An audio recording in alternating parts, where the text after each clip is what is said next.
मंडळाच्या छत्रपती शिवाजी महाराज व्याख्यानमालेच्या या दुसऱ्या पुष्पामध्ये आपले सर्वांचे सहर्ष स्वागत करतो।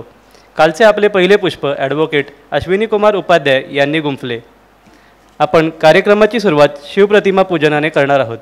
त्यासाठी मी मंडळाचे कार्याध्यक्ष श्री रमेशजी बनगोंडे, मंडळाचे सचिव श्री सागरजी पाटील, आजचे आपले प्रमुख पाहुणे श्री भूषणजी वजे, आजचे आपले मुलाखतकार श्री ऋषिकेशजी ऋषी आणि आजचे आपले प्रतिसादक वक्ते श्री तुषारजी दामगोडे यांना शिवप्रतिमे पूजनासाठी पुढे बोलवतो व त्यानंतर मान्यवरांनी व्यासपीठावर स्थानापन्न व्हावे अशी विनंती करतो।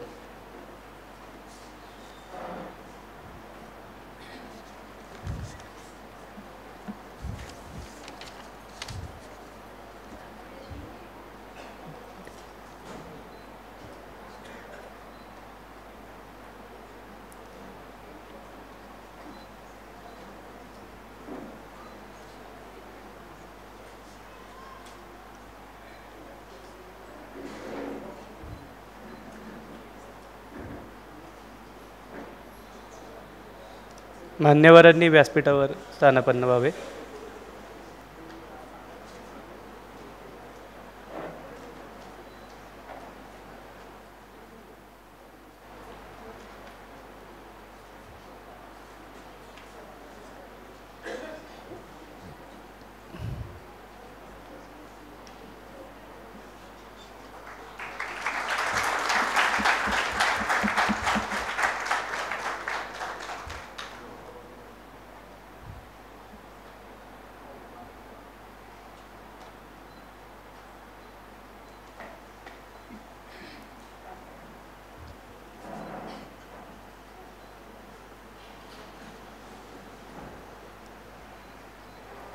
यापुढे मी प्रबोधन मंचाच्या पिंपरी चिंचवड जिल्ह्याच्या वतीने श्री प्रदीपजी पाटील यांना निवेदन करण्यासाठी विनंती करतो।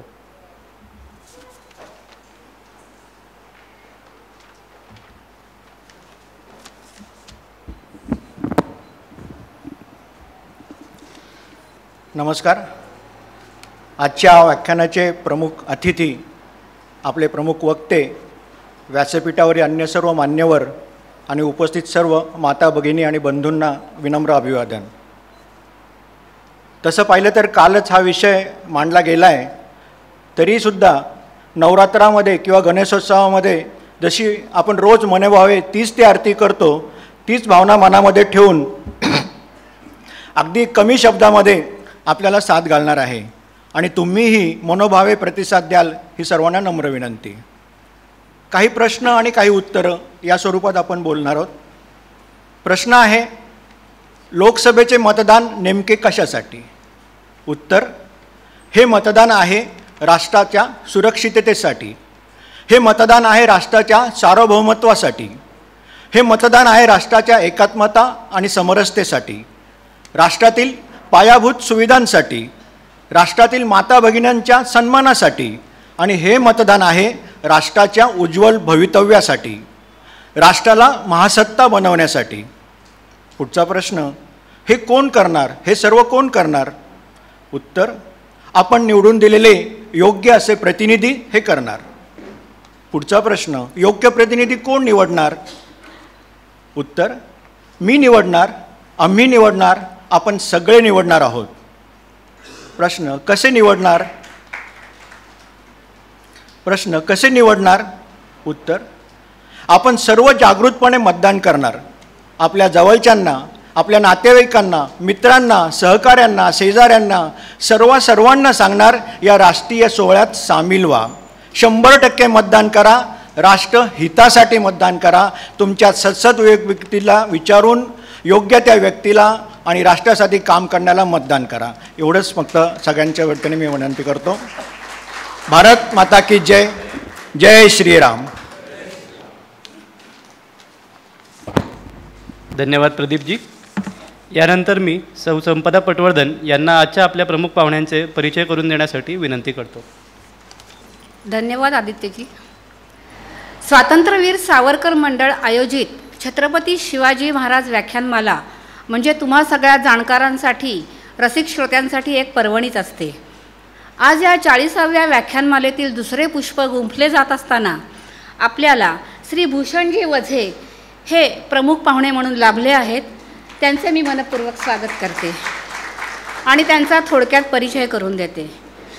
पुणे निवासी असलेले श्री भूषणजी हे TJSB म्हणजेच ठाणे जनता सहकारी बँकमध्ये मुख्य व्यवस्थापक म्हणून कार्यरत असून क्लस्टर हेड आहेत. लौकिकदृष्ट्या MCOMची पदवी घेतल्यानंतर त्यांनी फॉरेन ट्रेडमध्ये पोस्ट ग्रॅज्युएशन पूर्ण केलेले आहे. तसेच ते इंडियन इन्स्टिट्यूट ऑफ बँकर्सचे सर्टिफाईड असोसिएट्स पण आहेत. 28 वर्षांचा प्रदीर्घ असा बँकिंग क्षेत्रातील अनुभव असलेले व्यक्तिमत्व म्हणजेच भूषणजी आज आपल्याला प्रमुख पाहुणे म्हणून लाभलेले आहेत, याचा मी आनंद व्यक्त करते आणि स्वातंत्र्यवीर सावरकर मंडळाचे सचिव श्री सागरजी पाटील यांना श्री भूषणजी यांचे स्वागत करण्याची विनंती करते.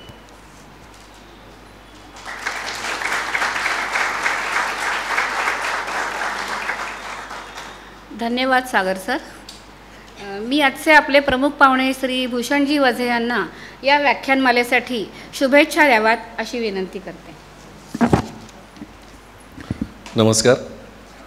खरं तर बँकिंग क्षेत्रात असल्यामुळे अशा कार्यक्रमांना नेहमी ऐकायलाच जातो.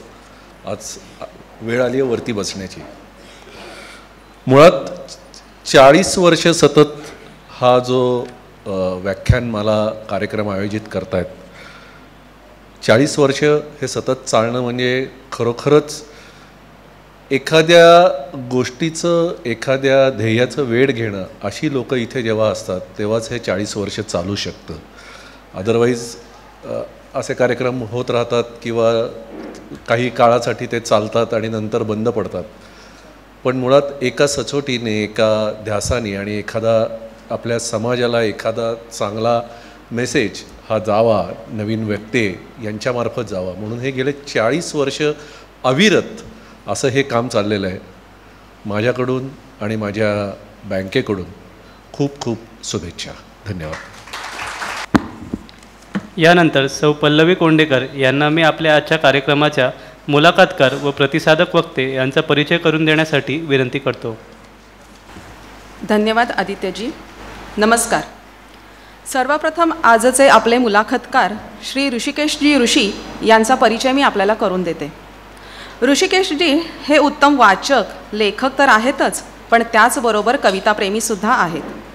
इतिहास विषयक अभ्यासक, शिवराय भक्त तसेच सावरकर विषयक अभ्यासक आहेत. फेसबुक तसेच इतर समाज माध्यमांवर विविध विषयांवर त्यांनी विपुल लेखन केले आहे. मी स्वातंत्र्यवीर सावरकर मंडळाचे सचिव श्री सागरजी पाटील यांना विनंती करते की त्यांनी ऋषिकेशजींचे स्वागत करावे.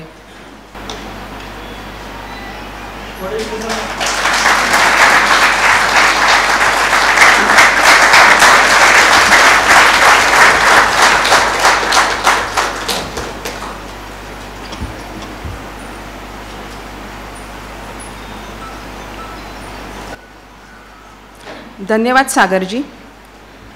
सांप्रतकालीन सामाजिक राजकीय व्यवस्था आणि अवस्था याविषयक आपले विचार व्यक्त करणारे आजचे आपले प्रतिसादक वक्ते म्हणजेच ज्यांची मुलाखत आहेत ते श्री तुषारजी दामगुडे यांचा परिचय मी आपल्याला आता करून देते. पुण्यात राहणारे श्री तुषारजी दामगुडे हे सोशल मीडियातील सर्वांना परिचयाचे नाव आहे. ते उत्कृष्ट लेखक आहेत. फेसबुकवरील त्यांच्या लिखाणाला उदंड प्रतिसाद मिळतो. केवळ मनोरंजनासाठी लेखन न करता समाजाच्या हितांची भूमिका मांडण्यासाठी ते प्रसिद्ध आहेत. प्रसंगी लोकभावनांच्या विरोधात जाऊन जे हिताचे आहे, योग्य आहे ते परखड शब्दात त्यांच्या लेखनातून ते नेहमी मांडतात. विविध विषयांवर वेगवेगळ्या शैलीमध्ये लेखन करण्यात त्यांचा हातखंडा आहे. त्याचबरोबर ते उत्कृष्ट अभ्यासक, विवेकनिष्ठ चिंतक आणि नेटाने मसलती पार पाडणारे झुंजार कार्यकर्तेही आहेत. केवळ सोशल मीडियामध्ये लेखन करून प्रश्न सुटत नाहीत, तर त्यासाठी प्रसंगी आवश्यक ती भूमिका कार्यकर्ता म्हणून घ्यावी लागते हे स्वतःच्या उदाहरणातून त्यांनी सिद्ध केले आहे. कोरेगाव भीमा येथे 1 जानेवारीला घडलेल्या दुर्दैवी दंगलीला कारणीभूत ठरलेल्या एल्गार परिषदेच्या आयोजकांविरुद्ध त्यांनी फिर्याद दाखल केली. त्याचा तपास होऊन या परिषदेच्या मागे असणारा माओवादाचा चेहरा समोर आणण्यात पोलिसांना यश मिळाले आहे. सध्या हे प्रकरण न्यायप्रविष्ट आहे. राजकीय आणि सामाजिक प्रश्नात एतद्देशीयांची म्हणजे हिंदूंची बाजू हिरिरीने मांडणारा आणि भांडणारा प्रसिद्धी परांमुख संघटक आहेत. सोशल मीडियावरील लेखनातून सर्वदूर ख्याती पसरल्यानंतर अनेक आघाडीच्या नियतकालिकांसाठीही लेखन केले आहे त्यांनी. शहरी नक्षलवादाविरुद्ध योजकपणे आघाडी उघडणारे, भारतीयांसाठी आणि हिंदू धर्मासाठी हितावह असणाऱ्या विवेकनिष्ठ, प्रसंगी कटू भूमिका धैर्याने मांडण्याची धमक असलेले प्रखर वक्ते म्हणून त्यांची ख्याती आहे. मी स्वातंत्र्यवीर सावरकर मंडळाचे कार्याध्यक्ष श्री रमेशजी बनगोडे यांना विनंती करते की त्यांनी श्री तुषारजी दामगुडे यांचे स्वागत करावे.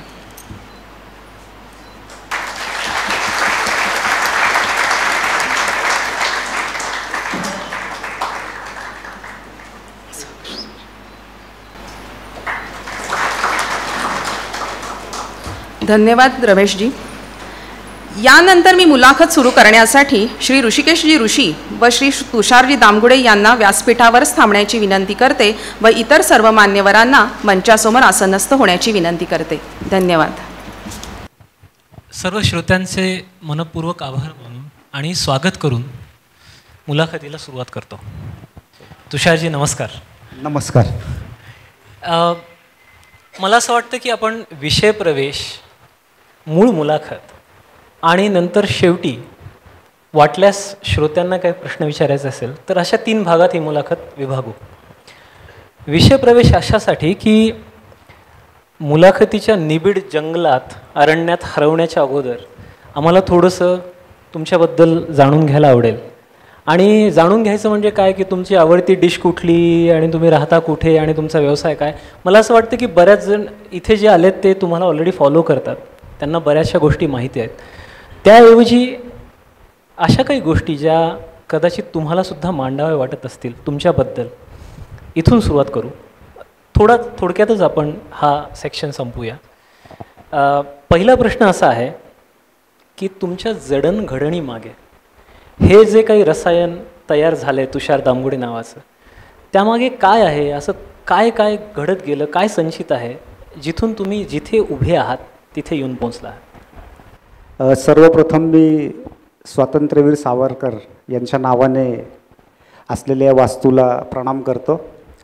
मी नेहमी माझ्या बोलण्याची सुरुवात ज्यांना अभिवादन करून करतो ते छत्रपती शिवाजी महाराज, छत्रपती संभाजी महाराज, श्रीमंत बाजीराव पेशवे, राजमाता अहिल्याबाई होळकर, लहुजी वस्ताद, राजे उमाजी नाईक, भगवान बाबा यांच्या पवित्र स्मृतींना अभिवादन करतो. आणि मी ठासून सांगतो, हा महाराष्ट्र यांचा देखील आहे. दुसरं म्हणजे आपण ग्रामीण भागात कधी कधी फिरताना बघितलं असेल की तिथं अनेक शेंदूर फासलेले दगड असतात. तर कुठला तरी एखादा भाविक असतो आणि तो त्या हजारो दगडांमधून असं ठरवतो की आता हा आपला देव, आणि तो त्याला एक तेल आणि शेंदूर फासून त्याची देवता बनवतो. त्याचप्रमाणे त्या हजारो दगडांमधून आज आयोजकांनी ठरवलं की बाबा या दगडाला आपण शेंदूर फासू. त्यामुळं मी आज इथं आहे आणि आपण तिथं आहात. तर स्वतः मुलाखत करते यांचं देखील एक स्वतःचा भक्ती संप्रदाय आहे, कारण ते एक उत्तम लेखक आणि त्यांच्या म्हणजे लिखाणाचा मी स्वतः चाहता आहे. अगदी हेवा वाटावा असं त्यांचं लिखाण आहे. म्हणजे मला असं वाटतं की थोडं पुस्तकांच्या पेक्षा सध्या सोशल मीडियावर खूप वाचन होतं आणि कित्येकांना हा प्रश्न पडत असावा की हा नेमका हा स्वतः लिहितो की काही कोणीतरी 4-5 माणसं एकदम त्याने कामाला ठेवलेत आणि बाबा ते स्वतःच्या नावाने काही खपवतं, असं इतकं तो लिखाण करत असतो. बाकी ते जडणघडण हा शब्द ऐकल्यानंतर मला असं वाटायला लागलं की बाप रे बाप, यार जडणघडण, सिंहावलोकन, मागे वळून बघताना, असं एवढं काही मोठं काही नाही आहे. मी एका अत्यंत सामान्य घरामधून आलो आहे, जसं आपण सगळेच असतो. अगदी 50-60 वर्षांपूर्वी आपल्या सगळ्यांच्या घरची जी परिस्थिती होती की कुणीतरी कुठल्या तरी ग्रामीण भागातनं या शहरामध्ये आलं, मग तिची सुरुवातीचे हालाकीचे दिवस, मग ते एका कपड्यावरती राहणं, मग ते कुठेतरी भाड्याच्या खोलीमध्ये असणं, मग तिथनं हळूहळू थोडी प्रगती करत आपण या आजच्या इथं आहोत. आपण सगळे सामान्य आहोतच, त्याबद्दल काही आणि लज्जास्पद देखील काही नाही आहे. माझ्या घरामध्ये लिखाणाचा काय असा काही वारसा नव्हता असं म्हणावं लागेल, कारण माझे वडील फक्त 10वी झालेले होते. वाचनाची मात्र आवड होती. आता वाचन म्हटल्यानंतर एखाद्याला वाटेल की बाप रे बाप, म्हणजे आता ते सत्तांतर म्हणजे तळवलकर किंवा तत्सम काही लिखाण करतात आणि असं नाही. गुरुनाथ नाईक, बाबा कदम, मग त्या एखादा मराठी माणूस लिहायला वाचायला शिकल्यानंतर जे वाचतो तत्सम प्रकारचं वाचन मी केलं. पण वाचन मात्र भरपूर केलं मी. अगदी कॉमिक्स आणि म्हणजे अगदी समोर एखादा तुकडा पडला आहे तर मी तो देखील वाचायचो. मी आज इथं बसून पूर्ण सकाळ पेपर जसा आहे तशी उद्याचा पूर्ण लिहू शकतो. कारण पाऊस आल्यानंतर काय लिखाण म्हणजे काय हेडलाईन असते, उन्हाळा आल्यानंतर काय हेडलाईन असते, मग ते अमुक एखादा सण आल्यानंतर काय हेडलाईन असते, ते सगळं पाठ आहे. लग्नाच्या कॉलममध्ये मुलींच्या काय अपेक्षा असतात, लोक 300-300 रुपये भरून हाय फाय गर्ल्सला ते काही मसाज वगैरे करण्यासाठी कसे पैसे भरतात, मग पेपरवाले कसे त्याच्यावर खुलासे छापतात की याच्याशी आमचा काही संबंध नाही, ते सगळं पाठ झालं. मग हळूहळू मला असं वाटलं की आपण बोलतो ते लिखाण करावं. मग सुरुवातीला मी एक काऊ चिऊची एक प्रेमकथा लिहिली. ती इतकी भिकार दर्जाची होती की मला लोकांनी धू धुतला. त्या भीतीने मी 6 महिने लिखाण बंद करून टाकलं. मी म्हटलं बाप रे बाप, ही दुनिया आपल्यासाठी नाही आहे. मग पुन्हा एकदा थोडंसं धाडस करून 1 ओळ लिहिली, 2 ओळ लिहिल्या. पण लोकांनी मला काही म्हणजे ज्यांना मी असं समजतो की जे माझे गुरुच आहेत ते येऊन मला काहीतरी चुका सांगायचे. अरे हे चुकलं आहे तुझं, हे शुद्ध लेखन नाही आहे किंवा असं नव्हतं लिहायला पाहिजे. मी सुरुवातीला त्यांच्याशी भांडायचो. मी भवानी पेठेतून आल्यामुळे मी त्यांना शिव्या देखील द्यायचो. पण नंतर मला असं जाणवलं की काही व्यक्तींना जसं चांगलं दिसतं तसं काहींची खासियत असते की त्यांना कुठल्या तरी चांगल्या याच्यामधला दोष कुठला तो पटकन त्यांच्या नजरेला येतो. आणि तो दोष हा जर माझ्यामध्ये असेल तर तो दूर करणं याच्यामध्ये माझंच हित आहे.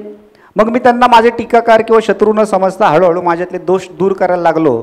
मग लिखाणाचं आज जी काही मी थोडंफार लिखाण करू शकतो त्या अवस्थेपर्यंत आलो. दुसरं, मला असं वाटतं की एखादं व्यक्तिमत्व घडणं म्हणजे फक्त पैसे कमवणं किंवा तत्सम नाही. म्हणजे आज कुणालाही विचारलं किंवा यशस्वी कोण, पटकन कुणी मुकेश अंबानी वगैरे नाव घेईल. पण ती यशाची व्याख्या काय ही ज्याची त्याची आपापली असते. कदाचित पु ल देशपांडे आर्थिक बाबतीत हे मुकेश अंबानीपेक्षा कमी आहेत, पण म्हणून ते यशस्वी नव्हते का? बाबा आमटे, नरेंद्र दाभोळकर ह्या अशा व्यक्ती आहेत की त्यांच्या बँक अकाउंटमध्ये कमी पैसे असतील पण ते यशस्वी नव्हत्या का? त्या आदर्श नव्हत्या का? तर आपला आदर्श काय, आपलं यशाची व्याख्या काय आहे त्याच्यावरती ठरणार आहे की नेमकं तुमचं अकाउंट कशाने भरलेलं असावं. आणि मग व्यक्ती त्याप्रमाणे करतात. तर मला असं वाटलं की चला आपण काही जर आपल्या आयुष्यामध्ये चांगलं घडायचं असेल, माझ्याच काय अगदी कुणालाही, तर त्याने उत्तम पुस्तकं वाचली पाहिजेत, त्याने उत्तम व्यक्तींशी चर्चा केली पाहिजे, त्याने उत्तम चित्रपट पाहिलं पाहिजेत. आणि या 3 आणखीन काही त्याच्यामध्ये समाविष्ट करता येऊ शकतात गोष्टी. त्याच्यातून एक उत्तम व्यक्तिमत्व घडतं. माझ्या सुदैवाने हे सगळं मला भरभरून मिळतं. त्याच्यातून थोडंफार मला असं मी समजतो की थोडंफार माझ्यामध्ये आलं आहे. मग तुमच्या पहिल्याच उत्तराचा धागा पकडून मला असं विचारावं वाटतं, सर्वसामान्य घर, मग त्या घरासाठी काहीतरी करावं, कुटुंबासाठी अधिक कमवावं, त्यांना वेळ द्यावा, त्यांना आर्थिक सुबत्ता द्यावी,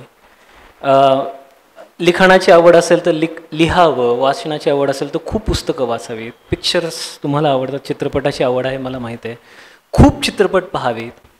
हे सगळं करायचं सोडून ह्या लष्कराच्या भाकऱ्या का भाजायला सुरुवात केली तुम्ही? बऱ्याच व्यक्तींना आपल्या आयुष्यामध्ये काही ना काही गोष्टी घडवत असतात, शिकवत असतात. फक्त आपली दृष्टिकोन किंवा दृष्टी ही आपण उघडी ठेवायला हवी. मला नेहमी असं वाटतं की माझ्या लिखाणाने मला घडवलं. म्हणजे मी जन्माला आलो आणि माझ्याकडे खूप काही कलागुण होते किंवा माझ्याकडे काही दुर्गुण होते असं नव्हतं.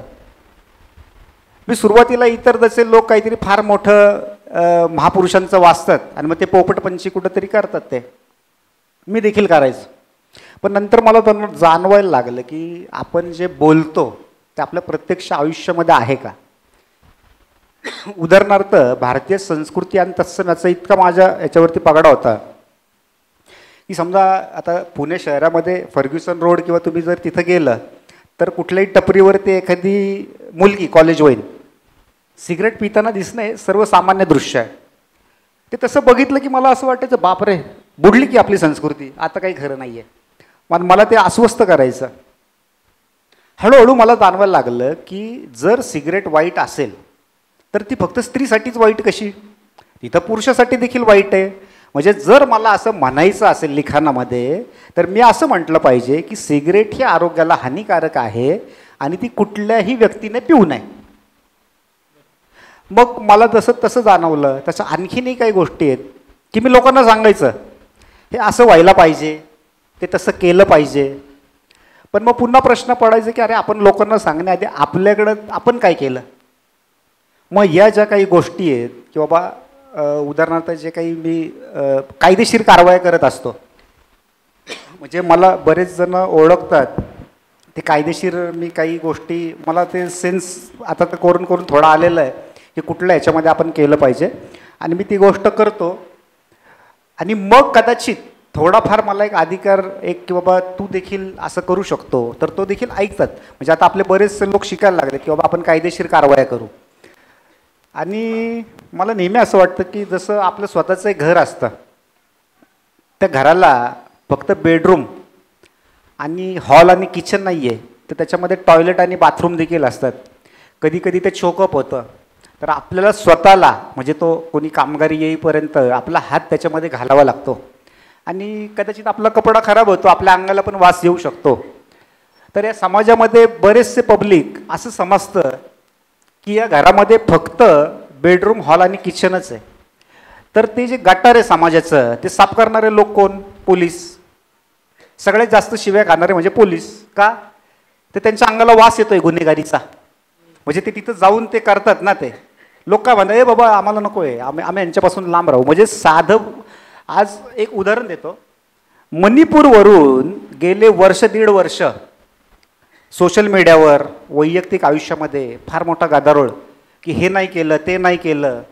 मी आज इथं उपस्थित असलेल्या सगळ्यांना विचारतो की गेल्या 1-1.5 वर्षामध्ये या पिंपरी चिंचवड शहरामध्ये किती बलात्कार झाले आणि त्यापैकी आपण कुठल्या मुलीला वैयक्तिक भेट देऊन तिला आधार दिला का. आपल्या आजूबाजूला घडत असलेल्या कुठल्या गुन्ह्यामध्ये आपण पंच किंवा साक्षीदार म्हणून उभं राहण्याचं धाडस दाखवलं का. जर आपण ते करू शकत नसू तर मला असं वाटतं की त्या मणिपूरमधल्या स्त्रीबद्दल किंवा जगामधल्या आणखीन कुठल्या स्त्रीबद्दल आपल्याला कणव किंवा हळहळ व्यक्त करण्याचा अधिकार उरतो का. हा प्रश्न मी तुम्हाला नाही विचारत आहे, हा तुमचा तुम्हाला विचारायचा आहे. कारण हा समाज आपला आहे. इथं साक्ष देण्यासाठी, इथं कायदेशीर कारवाई करण्यासाठी चंद्रावरून माणसं येणार नाही आहेत. आपला कचरा डेपो आपल्या शहरातच असणार आहे. तसं आपलं आजूबाजूला घडणाऱ्या घटनांची कामं देखील आपल्यालाच करावी लागणार आहेत. आता त्याला काही जण लष्कराच्या भाकऱ्या म्हणतात पण त्या आपल्याला भाजाव्या लागतील.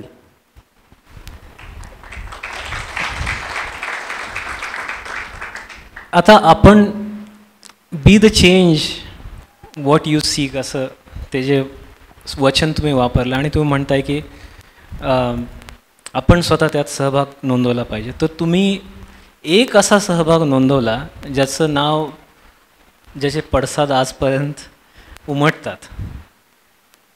कोरेगाव भीमा प्रकरणात जेव्हा FIR तुम्ही दाखल केली त्यानंतर अचानक तुषार दामगुडे हे नाव सगळ्यांना माहीत झालं.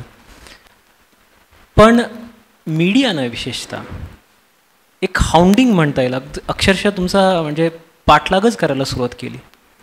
त्यामुळे आयुष्य बदललं का, किती बदललं. बरंच बदललं असं म्हणता येईल.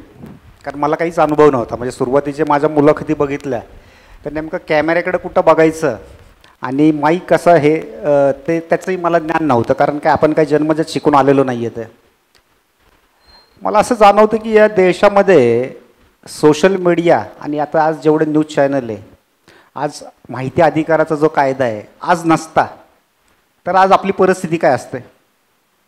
उदाहरण म्हणून सांगतो. एक 20 वर्षापूर्वीचा सकाळ काढा. आता सकाळ पेपर कोणाच्या मालकीचा आहे तुम्हाला सगळ्यांना माहिती आहे. मग आपली एक बातमी यायची, साहेब चालले होते, मग त्यांना एक टोपी धोतरवाला दिसला.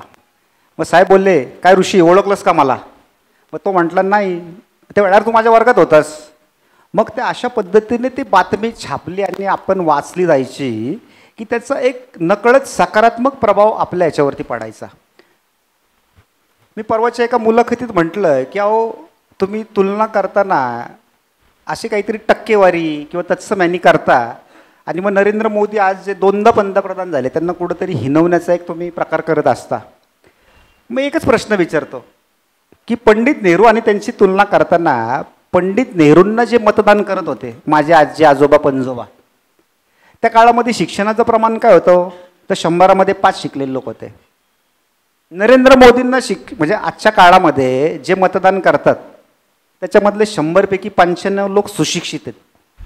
मग शेवटी अशिक्षित लोकांचा पंतप्रधान आणि शिक्षित लोकांचा पंतप्रधान, मग याच्यामध्ये वरचढ तसा कोण ठरेल? हा ठरेल. पण तो विषय तिकडं न आणता मग एक नवीनच मुद्दा काढणार नाही. पण मला असं वाटतं की एक 38% मतदान झालं म्हणजे देशातल्या जवळपास 62% लोकांनी मोदींना नाकारलंय. का रे बाबा, मोदींनी टेंडर घेतलं का 100% मतदान घडून आणण्याचं? तर ते जे कोणाला अधिकार होता त्याने जायचं आणि मतदान करायचं. आता या लोकशाहीची पद्धतच अशी आहे की जे काही मतदान होईल त्याच्यामधलं बहुमत कुणाला, म्हणजे हा नियम आपण ह्यांच्या मागच्या पंतप्रधानांना लावला का? तर नाही. तर हे जे सगळं मीडिया करते तर त्याच्यामध्ये तुम्हाला तुमची मानसिकता घडवणे, एखादी बातमी बनवणे, एखादी बातमी दाबणे या प्रकारचा खेळ त्यांच्याकडून कायम सुरू असतो. आणि मग आपल्याला जाणवतं की आपल्याला आज ही जी काही व्यासपीठं मिळाली याचा परिणामच म्हणून दिसतंय की माझ्यासारख्या सामान्य घरातला आलेला तरुण इथं बसू शकतो. नाहीतर तुम्ही बघाल की एक मोजकीच नावं दिसायची. म्हणजे आजही तुम्ही घरी जा आणि म्हणजे मराठी न्यूज चॅनलमधला कुठलाही चॅनल लावा, तुम्हाला त्याच्यावरती दिसेल माढा, त्याच्यावरती दिसेल सोलापूर, त्याच्यावरती दिसेल शिरूर, त्याच्यावरती दिसेल सांगली. म्हणजे मराठी मीडियाला असं वाटतंय की या देशामध्ये हे 10 मतदारसंघ आहेत आणि इथं जो निवडून येईल तो या देशाचा पंतप्रधान होणार आहे. असं काही नाही आहे. देशामध्ये 545 ठिकाणी मतदान सुरू आहे. तुम्ही कधी तिथनं बाहेर पडले का? तर नाही. मग ते आपल्याला हेडलाईन दिसेल, साहेबांनी टाकला डाव, फडणवीस चिंतेत, राऊत कडाडले, मुनगुंटीवार गारठले. अरे तुझ्या साहेबाचे 10 वॉर्ड 10च्या 10 जरी निवडून आले तरी ना त्यांना काही राज्यमंत्रीपद मिळणार आहे. तर तुम्ही तुमची दृष्टी जरा विस्तारित करा, मग तुम्हाला दिसेल की हे देश केवढा आहे, या देशामध्ये किती भाषा आहेत, या देशामध्ये किती प्रॉब्लेम आहेत, या देशामध्ये किती सकारात्मक गोष्टी घडल्यात. तर या मीडियाला आपण वारंवार, म्हणजे मी तर जिथं दिसेल, म्हणजे माझ्या काही डिबेट्स तुम्ही जर यूट्यूबवर बघितल्या ते राजदीप सरदेसाई, प्रसन्न जोशी, आमचं काही ना काही होतच असतं कायम. त्यामुळे त्यांनी मला कधी बोलवलेलं नाही आहे. मलाईक अरोराचा नंतर आपण प्रश्न घेणारच आहोत. मलाईक अरोराबद्दल बोलायचं आहेच आहे. प्रसन्न जोशी, मला त्याबाबत एकच म्हणावंसं वाटेल की याला मी त्यांना दोष देत नाही, यांना दोष देतो मी तुम्हाला आणि मला. कारण आपण जोपर्यंत लाचार होऊन यांचे हे चॅनल्स बघत राहू तोपर्यंत तुम्हाला सावरकर नायक की खलनायक यासारखे, ज्याला आपण खरं तर नालायकपणा म्हणू, असे कार्यक्रम तुम्हाला दिसत राहतील.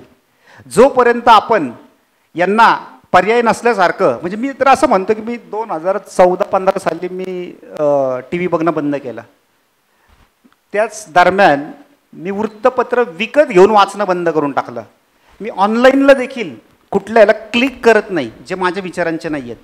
कारण जे काही जर अगदी जगामध्ये भूकंप मोठा घडला तर मला व्हॉट्सॲपवर कळवलंच कुणीतरी. कारण जेव्हा श्रीदेवी वारली तेव्हा एका माझ्या मित्राने मला पहाटे 4:15 वाजता कळवलं. मी त्याला असं म्हटलं की कपूर आणि दामगोडे घराण्याचं एवढं काही सख्य नाही आहे की मला आत्ताच्या आत्ता ही बातमी कळवावी. तर तू पण झोप, मलाही झोपू दे, आपण उद्या सावडायला जाऊ. म्हणजे काही जर घडलं तेवढं महत्त्वाचं तर ते आपल्यापर्यंत येतं आणि मग महत्त्वाचं असेल तेवढंच येतं. कारण हा वृत्तपत्र ही वृत्त नाही, ते नकार वृत्तपत्र येते.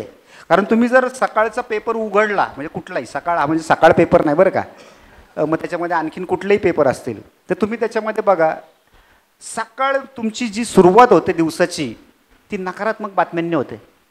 तुमच्या 100 बातम्या वाचल्या तर त्याच्यामध्ये कुठंतरी एखादी सकारात्मक बातमी असते की समजा आता यांनी मला जेवायला बोलवलं, ही बातमी नाही आहे, हे मला चावले बातमी. हां, ते बोलले मग आम्हाला शिकवलं की कुत्र्याने माणसाला चावलं तर काय ती बातमी नाही, माणूस चावला. तुझा जो कोणी गुरु होता ना तोच एक कुत्रा होता, कारण त्याला या नकारात्मकतेमध्ये बातमी दिसली. तर माणसं माणसांना प्रेमाने बोलवत आहेत, तर त्यांना थोडी सकारात्मकता द्या ना तुम्ही. त्या अर्धे 16 पानं आहेत तुमची, तर कुठेतरी चांगल्या बातम्या पण छापा. कारण हे सगळं वाचून ह्या समाजाचं मन इतकं कलुषित किंवा त्यांना असं वाटतं की अरे या जगामध्ये चांगलं काही घडतं की नाही. मी जेव्हापासून ते बंद केलं मला जग इतकं सुंदर भासतं, असं वाटतं वा वा वा. माझ्या व्हॉट्सअप स्टेटसचं नावच आहे लाईफ इज ब्युटिफुल. तुम्ही विचारलेल्या प्रश्नाला इतकं म्हणजे अधिष्ठान दिले बाकी तत्वाचं सुद्धा, की मला असं वाटतं की मूळ विषय प्रवेश या नावाखाली आपण जे सुरू केलं होतं, ऑलरेडी आपण त्या घनदाट जंगलात फिरतोय.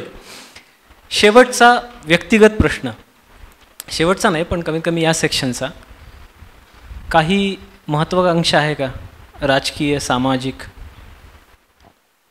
हा प्रत्येक थोडंफार माणसाला प्रसिद्धी मिळाली की त्याच्या पुढं हा प्रश्न येतो किंवा एक संधी उभी राहते. माझ्याही पुढे आली होती किंवा आली आहे. मला विचारलंही, फार मोठी ज्येष्ठ व्यक्ती होती, पण मनाशी कुठेतरी विचार केला की थोडीशी प्रसिद्धी मिळाली की माणसाला पटकन नगरसेवक व्हायचं आहे, आमदार व्हायचं आहे. बरं हे कशासाठी व्हायचं आहे? पैसे कमवायला. बाकी काय असं ते सगळं माणसांची सेवा वगैरे हे बाय प्रॉडक्ट असतं. कारण शेवटी ती एक प्रेरणा तुम्हाला, कारण मला जर बहुसंख्य मतं पाहिजेत तर मला काहीतरी काम चांगलं करणं आहे. पैसे कमवणं की मी वाईट नाही म्हणत आहे याचा अर्थ थोडक्यामध्ये, पण ज्याच्यामध्ये ठीक आहे घेतले ते घेतले, नको त्याच्यामध्ये घेऊ नयेत. बाकी मुख्य विषयाकडे म्हणजे की ती संधी आली होती, पण मी असं म्हटलं की नको, कुठल्या ह्याच्याने संघटनेला जर गरज असेल तर मी नक्की काम करेल पडद्याच्या मागे.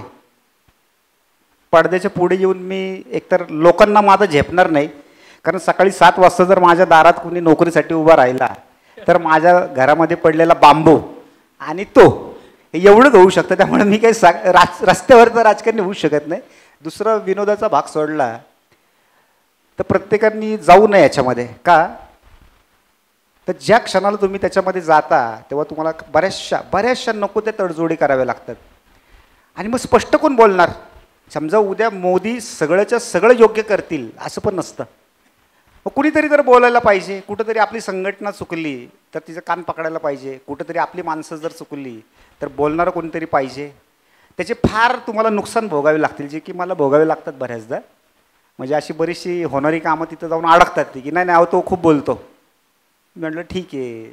शेवटी जर ते नसतील तर मग मी ज्या वास्तूमध्ये बसलो आहे त्याचा उपयोग तरी काय? कारण या व्यक्तीने आयुष्यामध्ये फक्त आणि फक्त म्हणजे त्याच्या मृत्यूनंतरही आजही तो भोगतो एवढ्यासाठी की बऱ्याच जणांना असं वाटतं की इंग्रज जहाजामधून चालले होते, त्यांनी बघितलं एक काहीतरी जमिनीचा तुकडा आहे आणि त्यांना असं वाटलं की त्यांनी चौकशी केली की हे काय आहे. ते बोलले हे इंडिया आहे आणि हे आदिवासी लोक आहेत, हे फार मागासलेले आहेत. मग ते बोलले की आता काय करू? त्यांना एक पहिलं स्वातंत्र्य देऊ, मग काय करू? मग त्यांना एक कॉन्स्टिट्यूशन देऊ, मग ते सुधारतील. असं नाही झालं.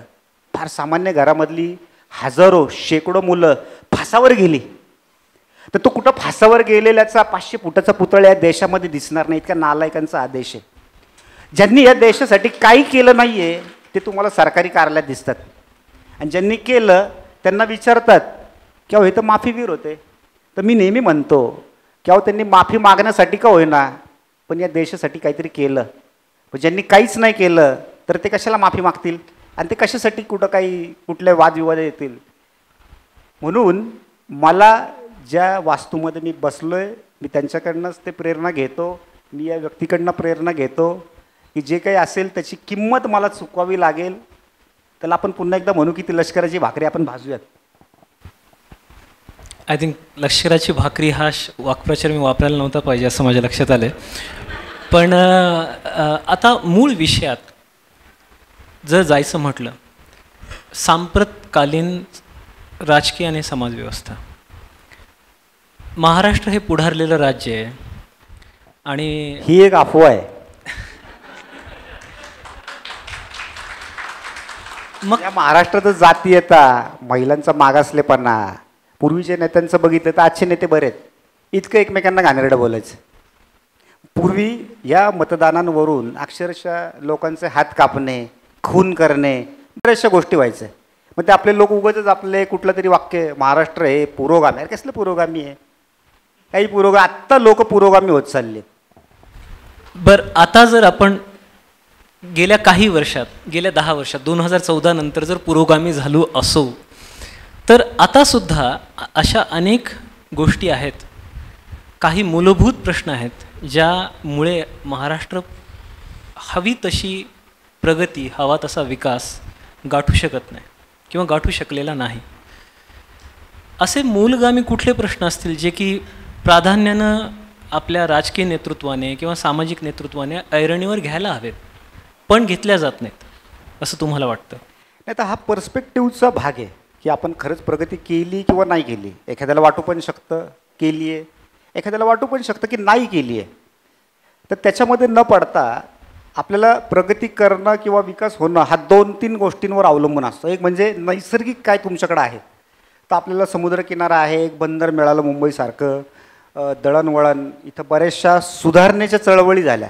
म्हणजे आजच्या या प्रगतीचं श्रेय त्या काळामध्ये फक्त स्वातंत्र्य चळवळीत असलेल्या लोकांना नाही आहे, तर या देशामध्ये ज्यांनी, या शहरामध्ये ज्यांनी शिक्षण संस्था टाकल्या, वेगवेगळ्या काही इतर सामाजिक सुधारणा केल्या, त्यांना पण त्याचं श्रेय जातं.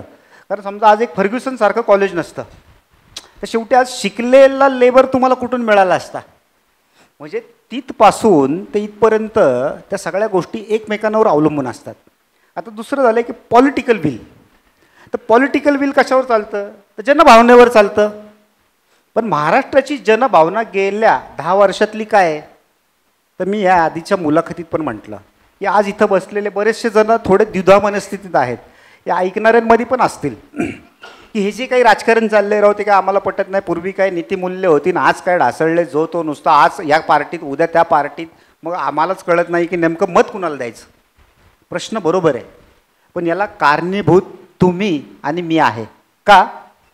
आपल्याला साहेबांचं देखील वाईट वाटतंय, आपल्याला उद्धव साहेबांचं देखील वाईट वाटतंय, आपल्याला फडणवीस देखील हवेत, आपल्याला राज ठाकरेंना देखील एकदा सत्ता द्यायची आहे, आपल्याला प्रकाश आंबेडकरांना देखील 2 आमदार द्यायचे आहेत, आपल्याला ओबीसीला देखील 1 खासदार द्यायचा आहे.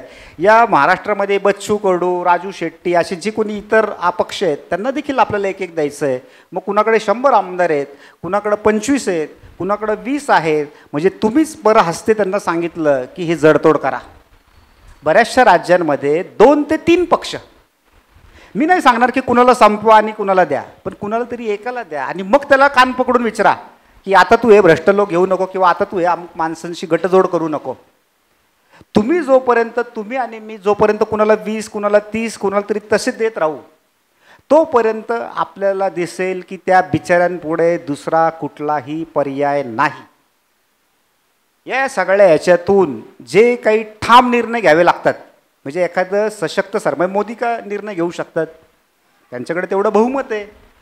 आज इकडे एखादं काम करायचं म्हटलं तर समजा शिंदेंना वाटत असेल की फडणवीस साहेब काय म्हणतील, फडणवीसांना वाटणार अजितदादा काय म्हणत असतील, मग ते याच्यामध्ये काम बोंबललं. मग त्यापेक्षा तुम्हाला आवडतो का एकनाथ शिंदे, त्यांना देऊन टाका. तुम्हाला आवडतो का अकबरुद्दीन ओवैसी, त्याला देऊन टाका. मी काही कुणाचं नाव नाही सांगत, पण शेवटी आपल्या मराठी जनतेला काहीतरी एक निर्णय घ्यावा लागेल. कारण तोपर्यंत या सगळ्या विकासाच्या याच्यामध्ये इतके अडथळे येत राहतील की ज्याच्यामुळे आपली आर्थिक, सांस्कृतिक, सामाजिक, राजकीय सर्व प्रकारची अवहेलना होत राहील. ही जी बहुमताची म्हणजे अपेक्षा आहे, आता केंद्रात एका पक्षाला बहुमत मिळाले, त्याबद्दल सुद्धा आपले समाज धुरीण, विचारवंत चिंता व्यक्त करत राहतात की हे एक पाशवी बहुमत एका माणसाच्या हातात जाणं हे समाजाच्या आणि राजकीय स्थितीच्या हितावह नाही आहे. तुम्ही म्हणताय की हा जो लिंबो तयार झाला, ही जी व्यवस्था तयार झाली, सगळ्यांना थोडे मोठे म्हणजे जोडतोड करायला लागते, ही व्यवस्था योग्य नाही. सत्य ह्या दोन्हीच्या मध्ये कुठेतरी लपलेलं असावं का? नाही, जसं महाराष्ट्र हा पूर्वीपासून पुरोगामी ही अफवा आहे, तसं एक सशक्त विरोधक हवा ही देखील एक अफवा आहे. या देशामध्ये कधी सशक्त विरोधक होता? म्हणजे सुरुवातीची 10 वर्ष बघा, पंडित नेहरूंपुढे अहो विरोधक सोडा, अहो कोणी उभं राहायची देखील कुणाची हिंमत नव्हती की पात्रता नव्हती. म्हणजे अगदी 400-400, 500-500चं बहुमत आपल्या देशाने बघितलेलं आहे. मग त्यावेळेस काय या देशात काहीच घडलं नाही आहे का? घडलं की. पण आता जसं ती सत्ता गेली तसं एक त्यांनी नवीन टूम काढली सशक्त विरोधक हवा. कशाला मध्ये बोटं घालायला? म्हणजे कुठलंही चांगलं काम करायला गेलं की विरोधक हा शब्द आपले विरोधक म्हणून इतकं वाईट घेतात की तो काही चांगलं जरी घडलं, म्हणजे चहा प्यायला जरी बोलवलं तरी त्याच्यावर बहिष्कार घालतात. अरे जा चहा पी, नंतर तुला काय भांडायचं, एकमेकांच्या उरावर बसायचं बस. पण ते विरोधक म्हणून विरोधक. मग याच्यामध्ये हा झाला बहुमताचा भाग. आता याच्याकडं आपल्याला महाराष्ट्रामध्ये का दिसत नाही? म्हणजे मे महिन्यामध्ये मागच्या 2019ला आपल्याला बहुमत मिळालेलं दिसलं की 43 खासदार मोदींसाठी. परंतु तेच थोडंसं विधानसभा 6 महिन्याने आले, थोडं कमी झालेलं दिसलं. त्याच्या मागचं कारण जे मला वाटतं योग्य ते मी सांगतो, कदाचित ते चूक देखील असू शकेल. मोदी एक उत्कृष्ट स्वयंपाकी आहेत. वीज, पाणी, रस्ता हे माझ्या आजोबांच्या काळातलं प्रमुख जेवण. मग त्या लोकांना अपेक्षा काय असायची की बाबा हे आपल्याला मिळालं पाहिजे. पण तिची पूर्वीची पिढी होती, ते हॉटेलात गेल्यानंतर त्यांची जास्तीत जास्त अपेक्षा काय, तर बाबा आज हॉटेलमध्ये जेवायला आलो आहे, रोटी एखादी भाजी मिळाली, संपलं जेवण. आजची पिढी काय, आधी सूप पाहिजे, मग मुख्य जेवण पाहिजे, मग थोडंसं ड्रिंक्स बरोबर असेल तर पाहिजे. मध्ये ड्रिंक ते नाही, आपलं साधं पण चालतं त्यांना, काहीतरी कोका कोला वगैरे. जेवण झाल्यानंतर मग त्यांना काहीतरी डेझर्ट पाहिजे. तर मुख्य जेवण जर वीज, पाणी, रस्ता असेल तर मग हे बाकीचे डिशेस कोणते आहेत? तर नरेंद्र मोदी नावाचा आचारी हे सगळं बरोबर ओळखतो. मग कुठल्या तरी एका खेळाचं नाव राजीव गांधी खेलरत्न पुरस्कार असतं. मग नरेंद्र मोदी हेरतात ते, आणि मग ते त्याचं नाव मेजर ध्यानचंद खेलरत्न पुरस्कार करतात, जे की या देशातल्या लाखो लोकांना आवडतं. आज जिकडे जाईल तिकडे तुम्हाला अगदी प्रसूतिगृहाचं नाव देखील तुम्हाला महात्मा गांधी प्रसूतिगृह, ज्यांनी आपल्या आईला कानफडात मारली त्याच्या नावाने संजय गांधी निराधार योजना. हां, आता हा असा एक विनोदी देश आहे. तर जिकडे जाईल तिकडे त्यांचं नाव होतं. पण मोदींनी ते हेरलं आणि मग त्यांनी नेताजी सुभाषचंद्र बोस, ज्यांनी या देशासाठी प्राण अर्पण केले, आपलं घरदार अर्पण केलं, त्यांचा एक पुतळा त्या राजघाटावर आपल्याला दिसतो, जे की या देशातल्या, आता तुमच्या माझं नातेवाईक आहेत का नेताजी? नाही. पण आपल्याला किती आनंद झाला, जसं असं वाटलं की अरे आमच्या घरातल्या व्यक्तीचंच उभं केलं आहे. वल्लभभाई पटेल हे काँग्रेसचेच नेते, पण त्यांचा पुतळा उभा करण्यासाठी नरेंद्र मोदींना जन्म घ्यावा लागला. मग हे जे नरेंद्र मोदी ओळखतात की ह्या डिशेस कुठल्या आहेत, आजूबाजूच्या डेझर्ट कुठलं आहे, ते देतात. ते 370 कलम देतात, ते तुम्हाला राम मंदिर देतात. आता आणखीन पुढचे काही विषय आहेतच. पण नेमकं मला असं वाटतं की थोडं महाराष्ट्रातल्या नेत्यांना याबाबत थोडं जरा धाडस करण्याची गरज आहे. त्यांना अजूनही वाटतं आम्ही रस्त्याखाली पाईप घातले आणि पाण्याची योजना, मग ते सांगतात 8 इंची पाईप. आता इथं बसलेल्या किती लोकांनी 8 इंची पाईप कधी बघितलं आतमध्ये उतरून? त्यांना काहीच कळत नाही. हां, अच्छा केलं का, गुड गुड गुड. आपण तो पाईप घातला बरोबर आहे, होतं तुम्ही घालण्यासाठी तुम्हीच कशाला पाहिजे? आता गेले 2 वर्ष मला वाटतं आपल्या दोन्ही शहरांना नगरसेवक नाही आहेत. मग काय पाणी येणं बंद झालं का? त्यासाठी तुमची आवश्यकता नाही हो, आम्हाला तुमच्याकडनं ज्या अपेक्षा आहे, तर इथं बसलेला प्रत्येक व्यक्ती हा स्वतःचं घर चालवण्यासाठी सक्षम आहे. यांना काय पाहिजे? यांना आदर पाहिजे, यांना सन्मान पाहिजे, यांना स्वाभिमान पाहिजे, यांना यांच्यामध्ये देशप्रेमाची एक चेतना पाहिजे. ती तुमच्याकडून अपेक्षित आहे. की या महाराष्ट्रामध्ये औरंगजेबाचं स्टेटस ठेवणं हा गुन्हा आहे, हा आपल्याला कायदा बनवावा लागेल. त्यासाठी सारखं येऊन ते वक्तव्य नाही की आम्ही गुन्हे दाखल करू, गुन्हे. अरे जर्मनीमध्ये हिटलरचं एक गुन्हा आहे, नाव घेणं पण गुन्हा आहे.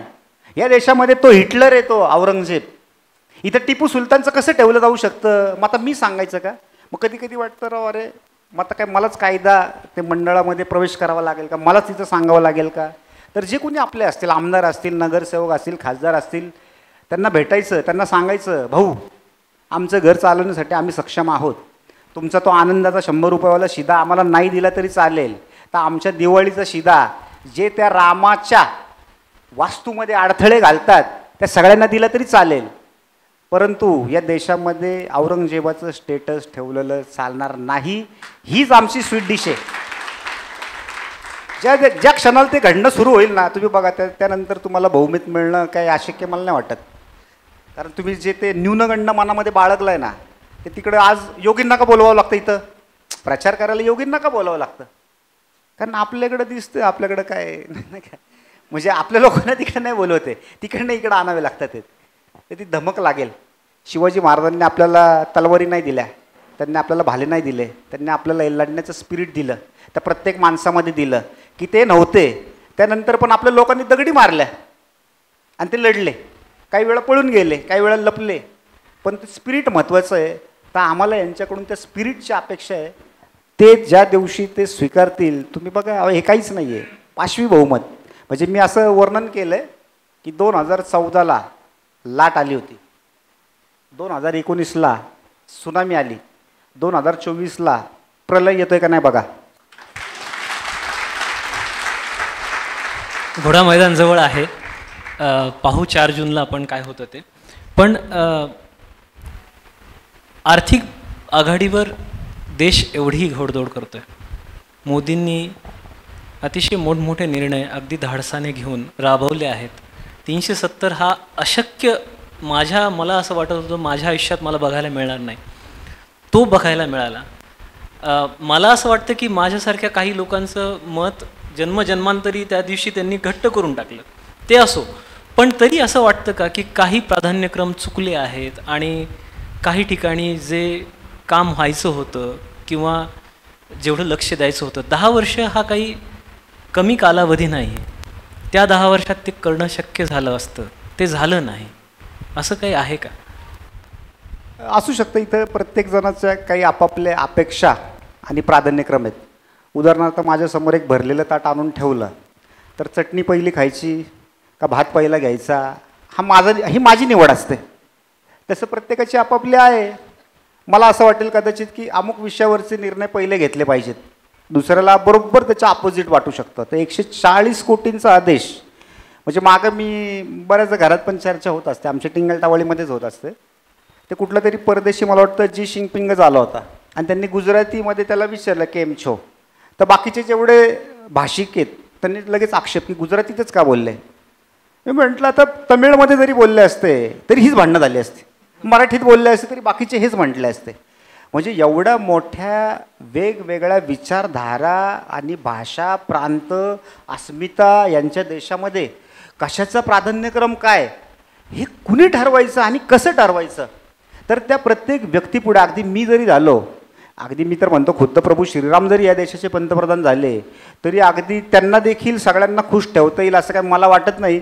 त्यामुळं तो प्राधान्यक्रम काय असला पाहिजे. तर मला जो वाटतोय, आता जर पुढचं आगामी जर आलं तर मला असं वाटतं की या देशाचं मूळ समस्यांचं कारण हे रधो कर्वेंनी फार पूर्वी ओळखलं होतं. की त्यांनी स्पष्ट सांगितलं होतं की इथली जनसंख्या ह्या प्रत्येक गोष्टीला कारणीभूत आहे. म्हणजे खूप लाईन असल्यामुळं कुणाला तरी, मला पटकन जर समजा पासपोर्ट काढायचं आहे किंवा काहीतरी ॲडमिशन घ्यायचं आहे तर मला लाच द्यावी लागते, किंवा आणखीन अगदी साधं लघवीला धान्य असू द्या तर ती इतकी भली मोठी लाईन असते की एखाद्या आजारी किंवा तत्सम व्यक्तीला म्हणजे शक्यच नाही येते. तर त्यांनी फार पूर्वी ओळखलं होतं की जनसंख्येचं नियंत्रण हवं. मग आत्ता मला असं वाटतं की हे सरकार आल्यानंतर त्यांनी पहिलं त्याबाबत काहीतरी आळा घालण्याची गरज आहे. आणि तो फार मोठा प्रश्न आहे की त्या एका प्रश्नाला सोडवलं तर मला वाटतं बस, म्हणजे जसं मी मागे मस्करीत लिहिलं होतं की नोटबंदी केली, आता नसबंदी देखील करण्याची गरज आहे. मोदींनी अनेक, किंवा मोदीं म्हणण्यापेक्षा भारतीय सरकारांनी, पक्षाचं कुठलंही सरकार असो, आपल्याला वेलफेअर स्टेट, कल्याणकारी राज्य ही संकल्पना फार प्रिय आहे. म्हणजे भारतीय मन, समाज मन हे जन्मतच कनवाळू आणि अगदी म्हणजे त्यांना करुणा अशी ओतप्रोत भरलेली असते.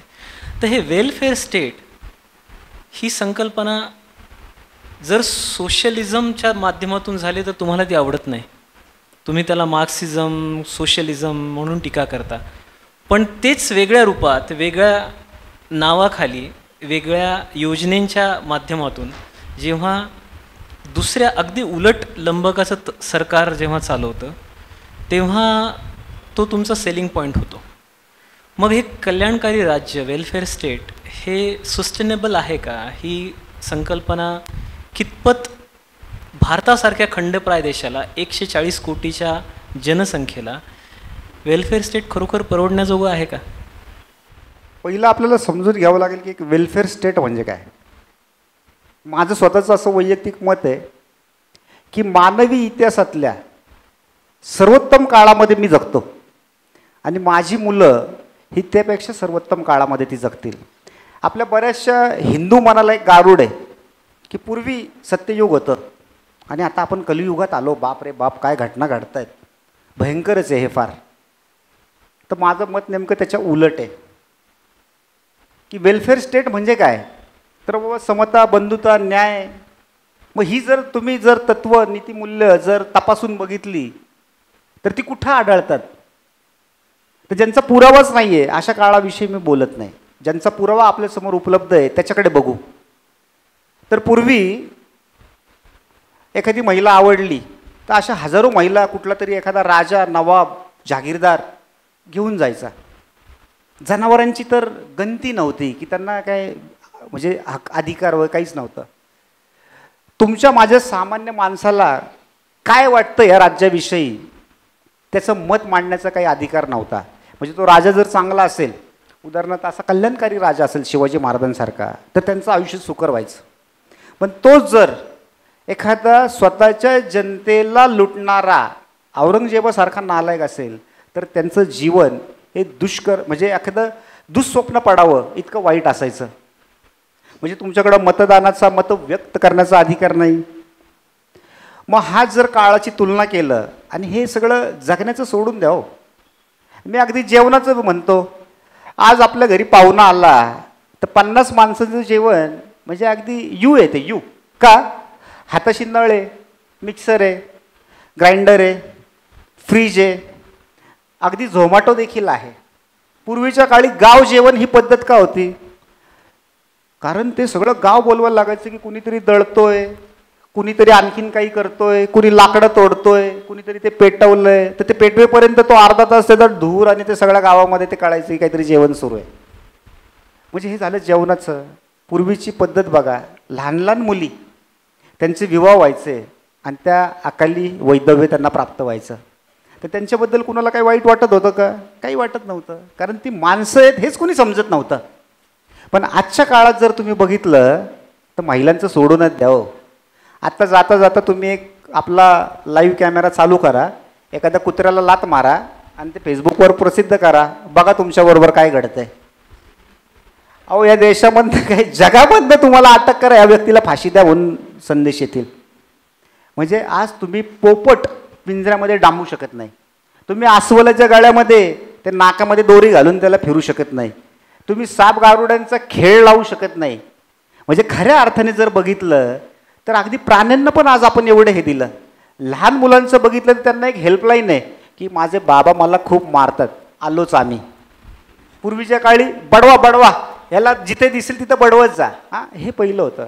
आज आपले वडील त्या मुलाशी एक मित्र असल्यासारख्या गप्पा मारतात.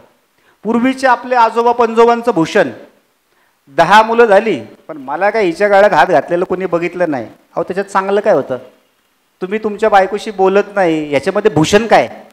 आजच्या काळामध्ये बघा, अरे तुरे नवरे कामावर नाही येतात, बायकोला मदत करतात, बायको पण बिचारी कामाला जाते, घरामध्ये मदत करते, सगळं कुटुंब मिळून एक काहीतरी काम करत आहे. हे दृश्य चांगलं आहे का, ते पूर्वीचं दृश्य चांगलं आहे. वैयक्तिक जीवनामध्ये ही कल्याणकारी राज्य आणि सार्वजनिक जीवनामध्ये आज तुम्ही नरेंद्र मोदी काय घालतात, किती दिवस सुट्टी घेतात, याचा अधिकार तुम्हाला लगेच RTI मधनं तुम्हाला मागवता येतो.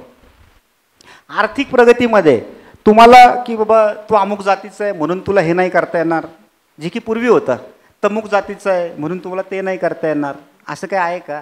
तर तुम्हाला असं दिसेल की आर्थिक, शैक्षणिक सगळ्याच बाबतीमध्ये तुम्हाला अधिकार दिलेले आहेत, तुम्हाला सगळं मिळालेलं आहे. तर खऱ्या अर्थाने जर नीट बघायचं म्हटलं तर कलियुग पूर्वी होतं आणि आत्ता आपण कल्याणकारी म्हणजे सत्ययुगाकडे चाललेलो आहे.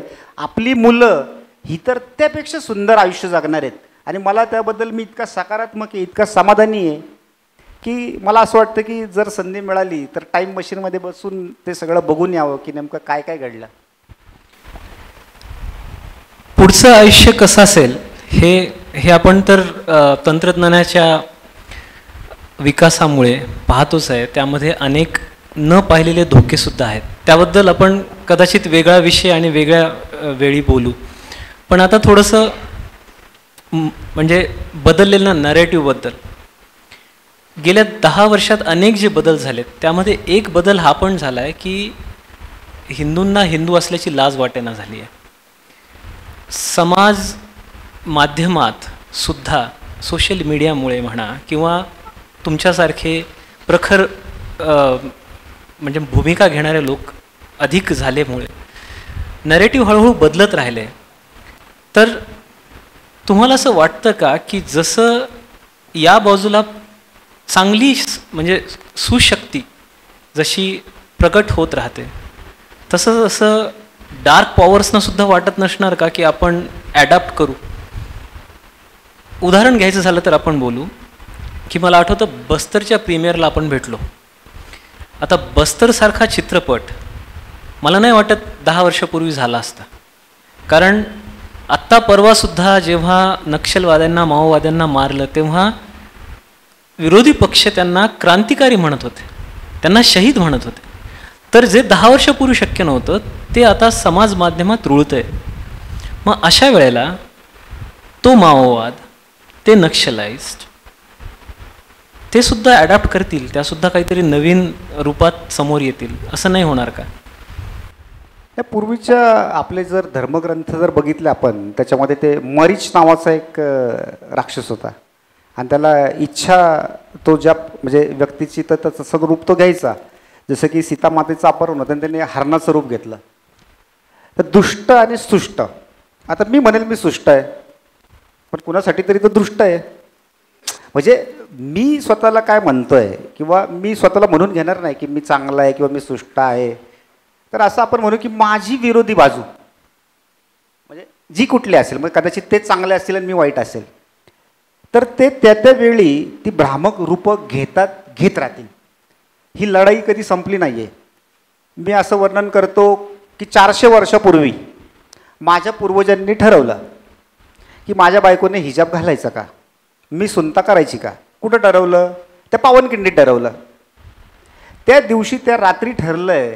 तो बॅटन, ती ज्योत, ती आजपर्यंत माझ्यापर्यंत आली. ती मी तशीच माझ्या पुढच्या वंशजांना ती द्यायची. आता शेवटी काय तोपर्यंत मी बघायला गेलो का की अजून 100 वर्षांनी ते काय करणार आहे तर मला नाही माहिती. मी स्वतः फक्त एवढंच समजतो की मी जोपर्यंत जिवंत आहे तोपर्यंत शेवटचा हिंदू या पृथ्वीवरती असणारच आहे. हा झाला एक भाग. ते ज्या प्रकारची रूपं घेतात तर त्यांची त्याच्यामध्ये फार हातखंड आहे. म्हणजे मी जर स्वातंत्र्य झाल्यापासून जर बघितलं तर इन्स्टिट्यूशन असतील आपले ज्या वेगवेगळ्या म्हणजे अभिनयाचं असेल, चित्रपटांचं असेल, पुस्तकं असतील, म्हणजे मनोरंजनात्मक आणि शालेय दोन्हींवरती बघितलं तर ते नेहमी आपल्याकडे तो एक मुद्दा व्हॉट्सॲपवर किंवा येतच असतो की अरे फक्त मुघलच होते काय देशामध्ये, इतर का नव्हते. तर उलट मला असं वाटतं की एकेकाळी त्यांच्याकडं ते होतं. आपले लोक उलट आता ते शोषून घेत आहेत. आपले लोक आता तयार होत आहेत आणि आपले लोक ज्या पद्धतीने तयार होत आहेत, आत्ता त्यांना नरेंद्र मोदी निवडून येईल का तर त्यांना काय नरेंद्र मोदींची वैयक्तिक नाही भीती वाटत आहे. नरेंद्र मोदी निवडून आल्यानंतर त्यांना निवडून आणण्यासाठी हा हिंदू समाज स्वतःची जात पात हे सगळं विसरून ज्या प्रकारे एक होतोय हे त्यांना भीती वाटते. त्यांना बाकी कशाची भीती नाही वाटत आहे. आणि त्याच प्रकारे आपले लोक ज्याप्रमाणे एक संस्था आज हस्तगत करत चाललेत त्याची पण त्यांना भीती वाटते. उदाहरणार्थ आज बऱ्याच याच्यावरती हे आहेत म्हणून त्याचा परिणाम आपल्याला दिसतो की काही राष्ट्रवादी विचारांचे चित्रपट निर्मिती व्हायला लागली आहे, पुस्तकं हिरिरीने पुढे यायला लागली आहेत. आता हे सगळं का घडतं आहे तर नीट बघा. आपल्या हिंदू संघटनांमध्ये काही व्यक्ती किंवा काही संघटना एक असं नॅरेटिव्ह करत असतात, आम्ही नाही कुणाचं काम करत, आम्ही नाही स्वतःला कुणाला बांधील करून घेतलं, आम्ही आमचे स्वतंत्र राहणार, आम्ही या राजकारणात पडत नाही. मग ते काय करतात, ते एक नकाशा विकत आणतात जगाचा. मग एक भगवा रंगाचं काहीतरी आपलं घरामधलं नेलपेंट घेतात, मग ते तुर्कस्तानपासून इंडोनेशियापर्यंत सगळं भगवं करतात. हा आमचा अखंड भारत. अरे हा तुझा अखंड भारत, तू जर घराबाहेर पडला नाही, तू कुठल्या राजकीय विचारसरणीचं काम केलं नाही तर तो अखंड भारत काय माझ्या बापाने निर्माण करायचा? हां, तर आपल्याला त्यासाठी काहीतरी करावं लागेल ना. मी नेहमी उदाहरण देतो की 16व्या शतकामध्ये 2 महाराज होते. एक होते तुकाराम महाराज दुसरे आहेत शिवाजी महाराज. तुकाराम महाराजांनी आयुष्यामध्ये विपुल लिखाण केलं.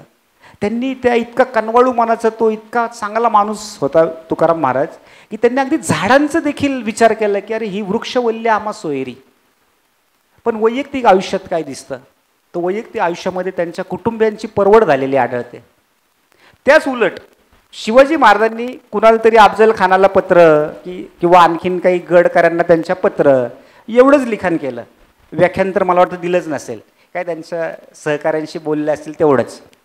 परंतु त्यांच्या आयुष्यामध्ये त्यांनी जे काही ठरवलं होतं ते सगळं मात्र त्यांनी यशस्वीपणे पार पाडलं. त्यांना भाषेविषयी प्रेम होतं स्वतःच्या, तर भाषेचा ग्रंथ निर्माण केला. त्यांनी राज्याभिषेक, जो की हिंदूंचा राज्याभिषेक बंद पडला होता, त्यांनी त्या गागा भट्टांना राज्याभिषेक ग्रंथ निर्माण करायला लावून स्वतःचा राज्याभिषेक करून घेतला. त्यांनी हिंदूंना एक सिंहासन निर्माण करून दिलं. त्यांनी स्वतःच्या मुलांची मुंज घातली.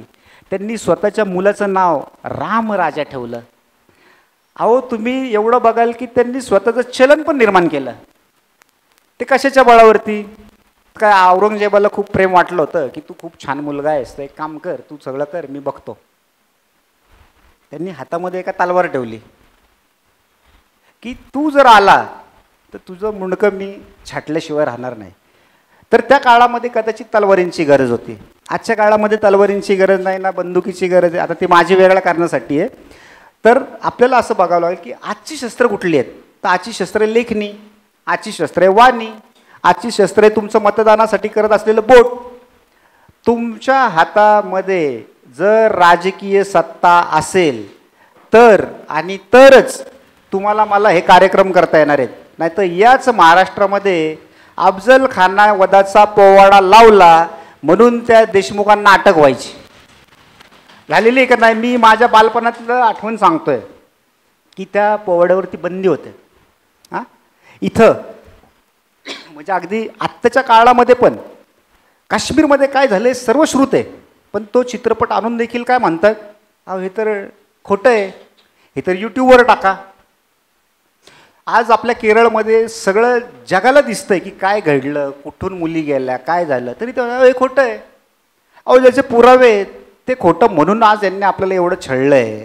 हां, तर मला त्याही बाबतीत वाटतं की हे डावे पुरोगामी, म्हणजे ज्यांना आपण पुरोगामी म्हणतो, हे इतके हरामखोर आहेत की ते त्यांच्या 10 मधल्या 6 गोष्टी खोट्या असतात.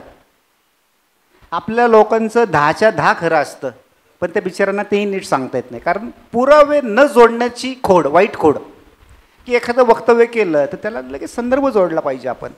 आपल्याला हे सगळं ॲब्झॉर्व करावं लागेल. आपल्याला सगळ्यात लक्षात ठेवा, आपल्याला ह्या मतदानाच्या दिवशी बाहेर पडायचंच आहे. आपले जे कोणी परिचित असतील त्यांना ते सांगायचंच आहे.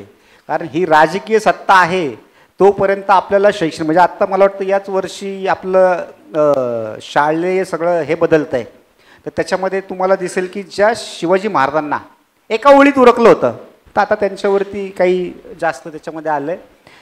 आणि हे सगळं कशामुळे घडलं, तर राजकीय ताकद आहे म्हणून. आपल्याला कोणी असं नकारात्मकता पसरवणारा असेल तर त्याला तिथंच थांबवायचं, त्यालाही आपल्या कामामध्ये सहभागी करून घ्यायचं आणि या राजकीय सत्तेवरती आपला हिंदूंचा अंकुश ठेवायचा म्हणजे ठेवायचा. विषय भरपूर आहेत आणि म्हणजे यातून इतके अनेक नवीन प्रश्न निर्माण होत आहेत की मला म्हणजे आयोजकांकडे बघून मी पाहायचं, म्हणजे मला हे बघायचं आहे की अजून किती वेळ आम्हाला मिळू शकतो. मला असं वाटतं की आपण एक रॅपिड फायर राऊंड करू आणि श्रोत्यांना पण काही प्रश्न विचारायचे असतील तर काही प्रश्न घेऊ आपण त्यांचे. जास्त तुमची पण परीक्षा घेण्यात अर्थ नाही आहे. हो. तर रॅपिड फायर राऊंड, थोडक्यात उत्तर हवंय. वाचन, चित्रपट की चळवळ? वाचन. अच्छा. कारण वाचनातनंच चित्रपट आणि चळवळ निर्माण करता येईल. क्या बात. शिवाजी महाराज यांचं नाव तुम्ही अनेक वेळा सांगितलं आहे, पण तुमच्या आयुष्यात तुमच्यावर सर्वात जास्त प्रभाव टाकलेली व्यक्ती दुसरी कोण?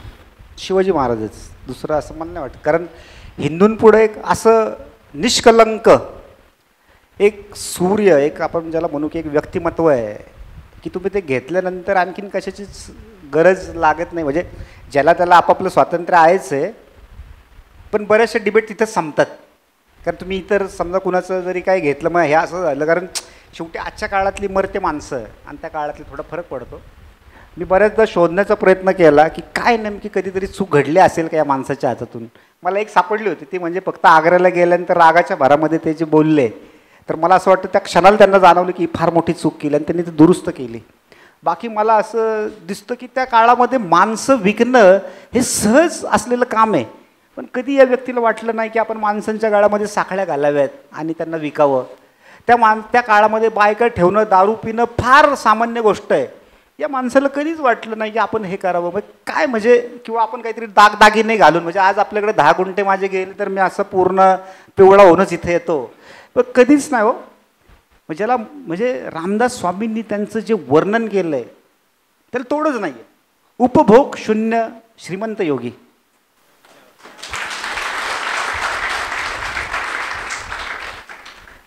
आता मलाच प्रश्न बदलायला लागतोय. स्वतंत्र भारतातील सर्वात मोठा राजकीय नेता कोण? नरेंद्र मोदी. कारण नरेंद्र मोदी म्हणजे महात्मा गांधींचा तेवढा प्रभाव आहे देशावर, पण नरेंद्र मोदी आत्ता इतके स्ट्रॉंग आहेत की महात्मा गांधींना गांधीनगरमधून देखील निवडून येऊन जाणार नाहीत. मला अशात तुम्ही चित्रपटाचे खूप छंद आहे तुम्हाला, अशात कुठला चांगला चित्रपट पाहिलेला आहे का? नाही, त्याची खूप मोठी लिस्ट होईल.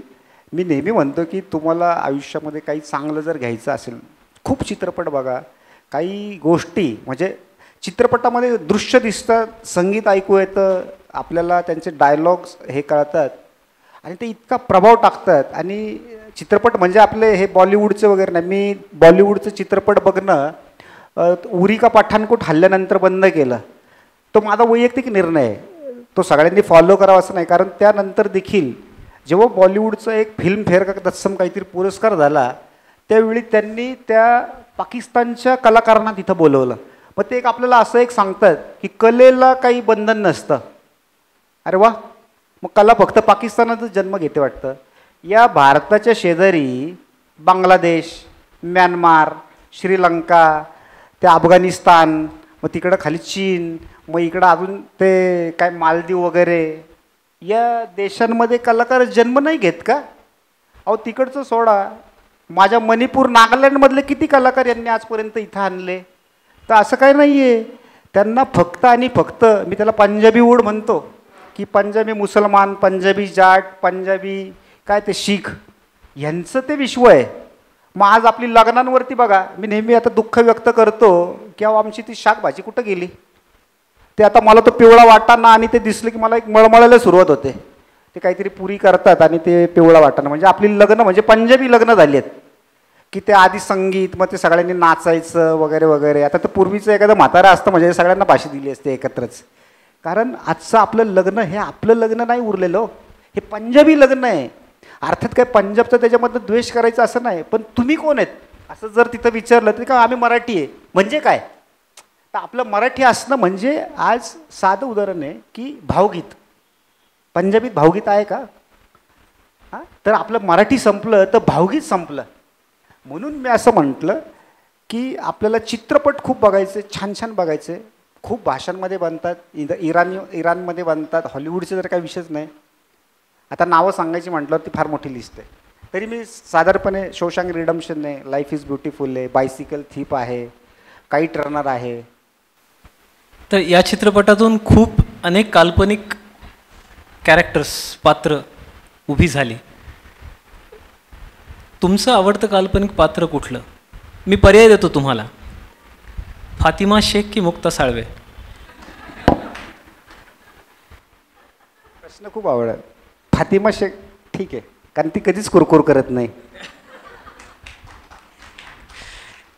त्याचा बराचसा संदर्भ लोकांना काही कळला नसेल. तो ते एक नवीन पात्र आता एक लेफ्टिस्ट म्हणजे या अर्बन नक्षल्यांनी उभं केलं, फातिमा शेख नावाचं. तर ही फातिमा कोण? तर ज्योतिबा फुले यांना सावित्रीबाई फुलेंनी एक पत्र लिहिलं.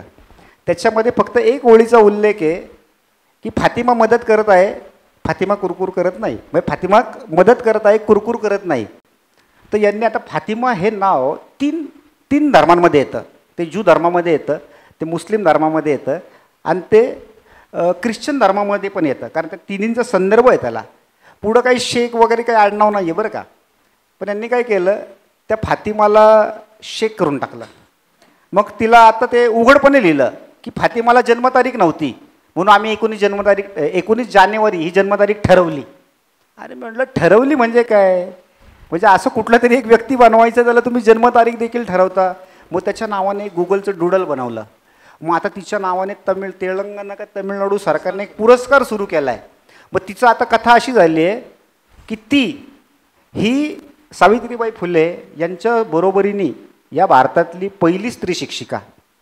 अरे जिला आडनाव नाही, जिचा जन्म नाही आहे, जी माणूस होती. आता फातिमा मदत करते म्हणजे काय, ती घरकाम करत होती, शेतकाम करत होती का मुलांना काय आंघोळी घालत होती, त्याचा कसलाही उल्लेख नाही आहे.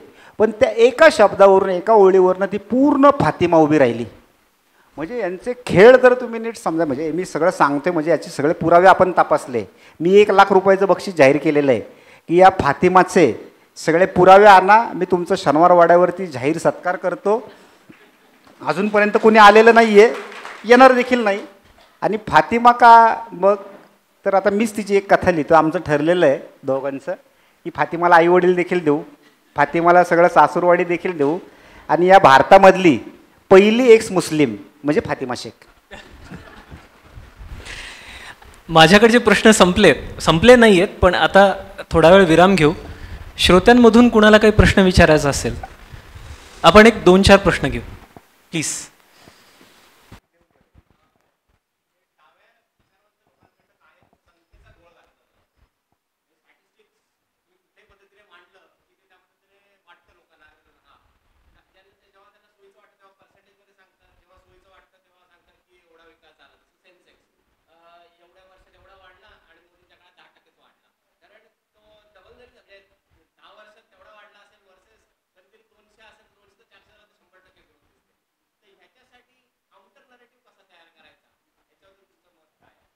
हा, आता मला असं वाटतं की आता इथं बसलेलं काय प्रत्येकजण अगदी माझ्यासहित हा काय अर्थतज्ञ आहे आणि त्याच्यामध्ये काय त्याच्याबद्दल नाही मी बोलू शकत.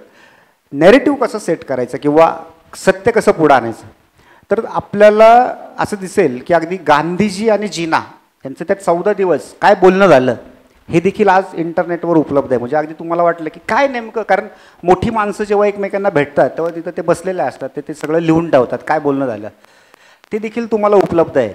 आर्थिक विषयाकडे जर आपण बघितलं तर सगळ्याचे पुरावे उपलब्ध आहेत. इंटरनेटच्या माध्यमातून आपल्याला काय उपलब्ध नाही आहे, तर असं मला वाटतं की बऱ्याचशा गोष्टी उपलब्ध आहेत. आता त्या आपल्याला सर्च करण्याची सवय लागली पाहिजे. त्यासाठी योग्य कीवर्ड्स, योग्य साईट्स माहिती असल्या तर आपल्याला बऱ्याचशा गोष्टी कळतात.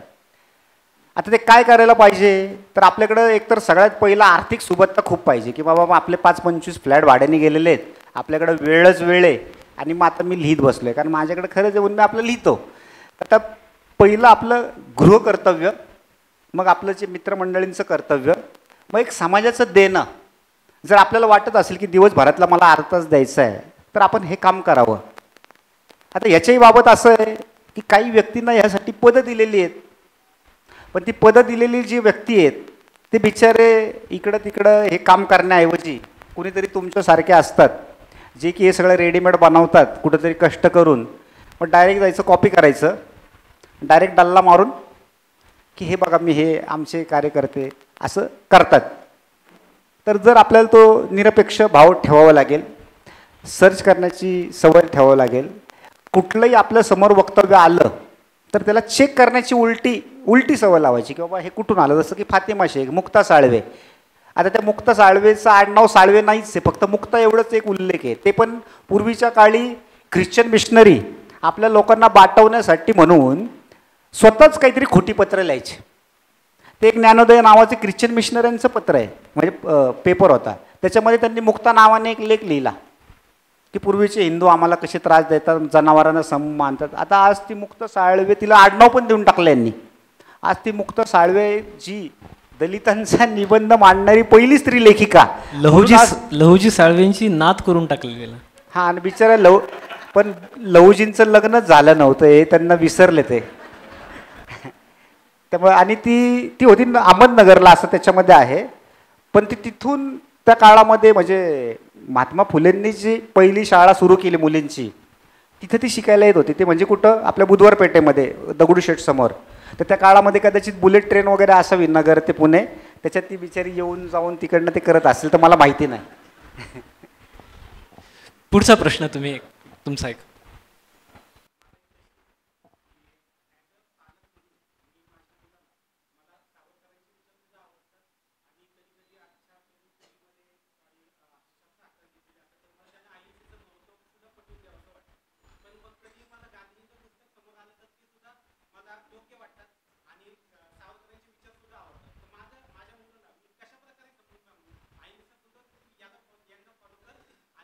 करेक्ट.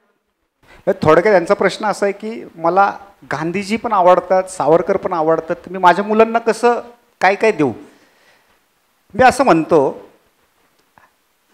या देशाला स्वातंत्र्य मिळावं म्हणून तुषार दामगोडेचं योगदान 0%.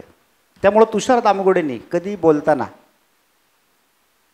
या देशाला स्वातंत्र्य मिळवण्यासाठी ज्यांनी फार मोठं तुरुंगवास लांबच राहिला, अगदी अर्धा तास उपवास देखील घरी केला असेल, तरी त्यांच्याबाबत आदरभावच बाळगला पाहिजे. मग ते महात्मा गांधी असतील, पंडित नेहरू असतील, सावरकर असतील, आणखीन कोणी असेल, कारण त्या व्यक्तीची भावना प्रामाणिक आहे.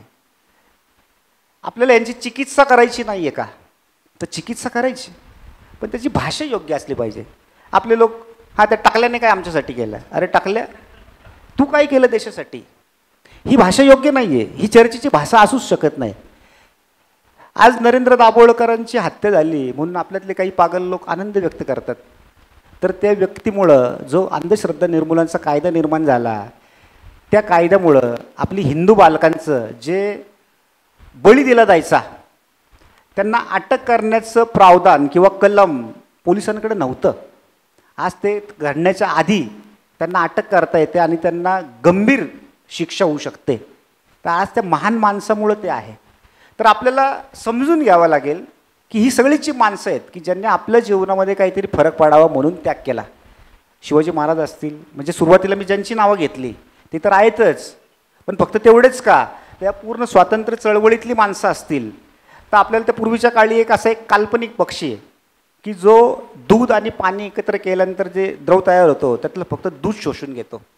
त्याप्रमाणे आपल्या मुलांना आपल्याला घडवावं लागेल की समजा छत्रपती शिवाजी महाराजांमधलं हे घे, बाबासाहेब आंबेडकरांमधलं ते घे, तुला याच्यामधलं हे आणखीन चांगलं वाटतंय तर ते घे, आणि ती फक्त प्रेरणा घेऊ नको, तर त्याच्यातनं काहीतरी या समाजासाठी म्हणून. कारण शेवटी श्रीमंत व्हायचं आहे का, पैसे कमवायचे आहेत का, घर चालवायचं आहे का, तर सगळ्यांचं उत्तर होच आहे. पण त्याचा अर्थ फक्त तेवढंच नाही आहे ना, कारण जंगलामध्ये पण अनेक प्राणी असं जगता येतच की, सिंह, वाघ असेल, कोल्हा असेल, लांडगा असेल, पण ते म्हणून ते तसे प्राणी राहिले ना.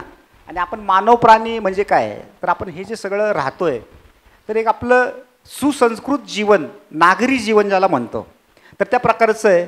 मग आपल्या मुलांना त्यासाठी घडवण्यासाठी सर्वात प्रथम आपल्याला आपला दृष्टिकोन स्वच्छ ठेवावा लागेल. अगदी उद्या कदाचित माझा मुलगा माझ्या अत्यंत विरोधी मताचा असेल, तर मला त्याच्या मतांचा आदर ठेवावा लागेल. मला त्याच्याशी चर्चा करताना तो जे काही म्हणतोय ते ऐकून घ्यावं लागेल. कारण बऱ्याचदा असं घडतं, कारण मुलं जेव्हा त्या वयामध्ये येतात, अगदी आपल्या सगळ्यांबाबत हे घडलेलं असू शकतं की उगाचच एक वाटत असतं की मला नाही यांचं ऐकायचं. मग कदाचित आपल्या मित्रमंडळांचं जास्त भावतं, तर ते वय तसं असतं. थोडंसं आपल्याला समजून घ्यावं लागेल सगळ्यांना. आणि उत्तमोत्तम पुस्तकं त्यांना देणं, जसं की भारतीय विचार साधनेची पुस्तकं वाचल्यामुळं मला आपले बरेचसे वॉर हिरोज कळाले. आणि एक चांगलं बी लावलं, त्याला चांगलं पाणी घातलं, तर आपली मुलं का नाही होणार 100%. अहो, ह्यांनी आपल्याला घडवलं आहे, आपण आपल्या मुलांना घडू. आणि 100% मी आधीच तो आशावाद व्यक्त केला आहे की आपण म्हणजे सत्ययुगातून कलियुगाकडे नाही, तर कलियुगातून सत्ययुगाकडे चाललेलो आहे. धन्यवाद. एक प्रश्न तिकडे.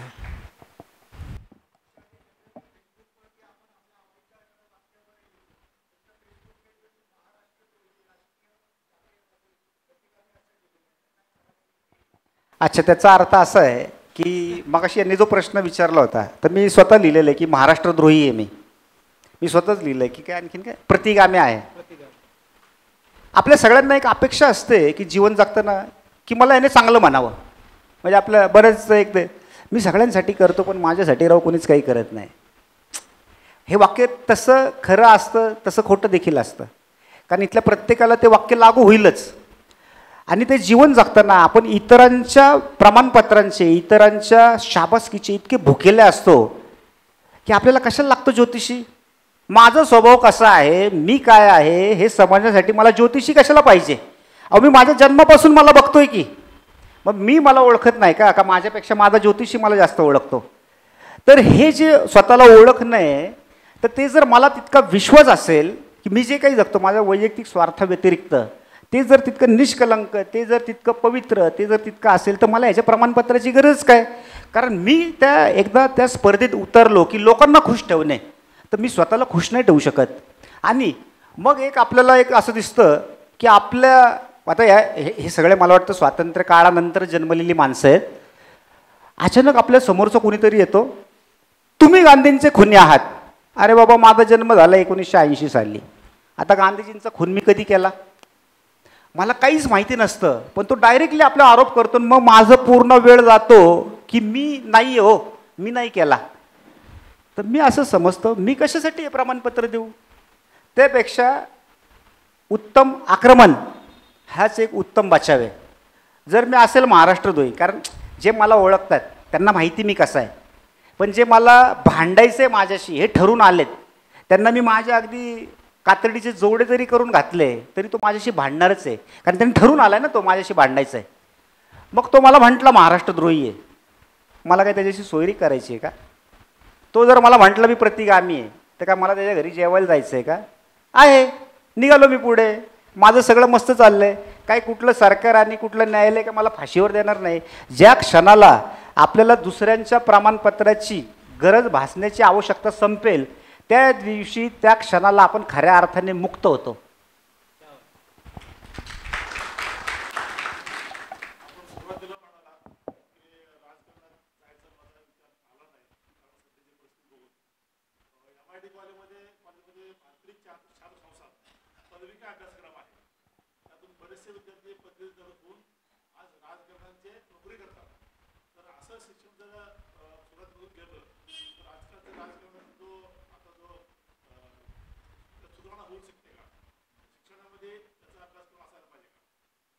शंभर टक्के. कारण प्रत्येक तुमच्या समस्येची चावी ही राजकारणातच आहे. कारण या देशाची आर्थिक राजकीय आता आपले लोक बरेचसे आता महिला मी असं म्हणतो की या देशामध्ये जवळपास 100 मतदार आहेत तर त्याच्यामधले निम्म्या म्हणजे महिला निम्म्या आहेत ना 50 पुरुष तर 50 महिला आहेत. आज आपल्या महिलांना जर राजकारणाविषयी विचारायला गेलं बाबा आम्हाला नको तसलं काय विचारू आम्ही त्या याच्यामध्ये पडत नाही. म्हणजे या देशातला निम्मा मतदार तिच्या जीवनाशी रोजच्या ज्याचा संबंध येणार आहे त्या विषयाशी तो अनभिज्ञ आहे त्याच्याविषयी उदासीन आहे. तर मग त्यांची जी काही अवस्था व्हायची आहे तर ती होते. उदाहरणार्थ की ते अजून 33% का अडकून पडलेत कारण त्यांचे प्रतिनिधीच नाही आहेत.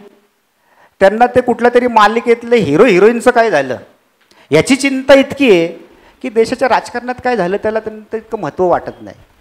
तर जर आपल्याला हे सगळं बदलायचं असेल त्यांचं आयुष्य बदलायचं असेल तुमचं आयुष्य बदलायचं असेल म्हणजे उद्या या देशातलं केंद्र सरकार ठरवणार आहे ना किंवा काय आर्थिक धोरण आहे. तर तुम्हाला जर तुमचं शैक्षणिक हे जर बदलायचं असेल तर तुम्हाला राजकारणाशिवाय पर्याय नाही. ह्या आपल्या मतदारांना म्हणजे महिलांना विशेष करून लक्ष ठेवून त्या विषयामध्ये रस घ्यावा लागेल. त्यांना पुढे यावं लागेल.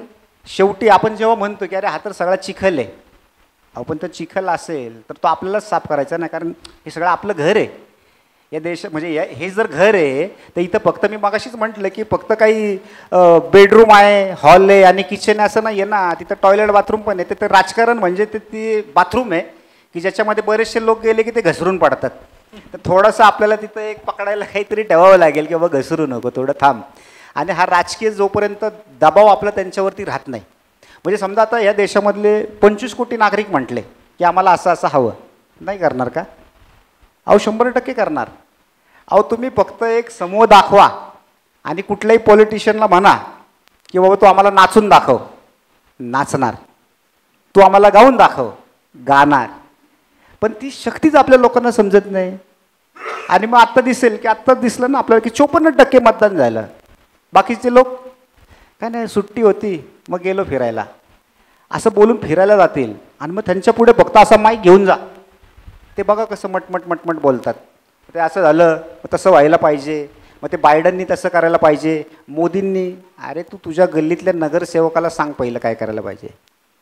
तू एवढं सगळं मोदींवर बोलू शकतो किंवा बायडनवर, तुला माहिती असते की ते काही घरी येणार नाही आहेत. तुला याची भीती असते की हा बाबा हा पहिले म्हणजे कार्यकर्ते 4 कानफडात मारतील, त्यामुळे तो शक्यतो ते विषय टाळतो. त्यामुळं आपल्या लोकांना जर सगळं बदलायचं आहे, राजकीय क्षेत्रावरती जोपर्यंत तुमचा ताबा नाही, तुमची सद्गती किंवा दुर्गती त्यावर अवलंबून आहे. एक प्रश्न आहे तिकडून घेऊ.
ठीक आहे, समजलं तुमचा प्रश्न. मी मागे एकदा फेसबुकवरती प्रश्न विचारला होता की तुम्ही तुमच्या मुलांची नावं काय ठेवलीत आणि त्याच्या मागचं कारण सांगा. कारण आयुष्यामध्ये माणसाला एकतर मुलंच, आता पूर्वी हिंदूंना अगदी 5-10 व्हायची, नंतर 3 वर आले, आता 2 वर आले, आता 1 वर आले. त्यामुळे तो फार विचार करून मुलांची नावं ठेवतो. तर ती सगळी उत्तरं मी वाचली, माझे काही निष्कर्ष स्वतःशी काढले. तर मला असं दिसलं की त्या नावांवरती आपल्या भारतीय धर्मग्रंथांचा, आपल्या सांस्कृतिक वॉर हिरोजचा, देवी देवतांचा इतका प्रभाव. म्हणजे एक तर रामायणातली नावं, महाभारतातली नावं, शिव शक्तीशी संबंधित नावं, मी ते सगळ्यावरती निष्कर्ष माझा काय निघाला की आत्ता हा जो प्रश्न आहे की एवढे आपले विचार वेगवेगळे आहेत, इतका आहार वेगवेगळा आहे, आपले प्रांत वेगळे आहेत, मग हा देश कसा? तो देश कसा आहे तर तो कधीच राजकीयदृष्ट्या तसा नव्हता. कारण इथला राजा वेगळा, तिकडचा राजा वेगळा, याची सीमा वेगळी, त्याची सीमा वेगळी, याचा आहार वेगळा, त्याचे विचार वेगळे, आणखीन काय वेशभूषा. म्हणजे ते मोदींना हिनवतात, हा तर काय बोले त्या एखाद्या काय फॅन्सी ड्रेसमधला माणूस आहे का? मग त्यांना माहितीच नसतं की नॉर्थ ईस्टमध्ये हे सगळे त्यांचे दैनंदिन जीवनातले वेशभूषा आहेत. मग त्यांचा अपमान करतात तिथे. मग कसं हे सगळं एकत्व? तर तुम्हाला असं दिसेल की या देशावरती जरी हे तसे राजकीयदृष्ट्या वेगवेगळे असले तरी या देशाला शिव आणि शक्ती, राम आणि सीता, महाभारतातली वेगवेगळी पात्र, श्रीकृष्ण असेल, रुक्मिणी असेल, ह्या सगळ्यांनी प्रभावित केलेलं आहे. म्हणजे आज या ज्या निगडीमध्ये आपण बसलो आहे तर या निगडीचं एखादं कुलदैवत हे देवी असेल बघा एखादी, तीच देवीचं तुम्हाला एखादं रूप कलकत्त्यामध्ये आपल्याला कामाख्याच्या रूपाने दिसतं, तेच आपल्याला तुळजापूरमध्ये तुळजाभवानी म्हणून दिसतं.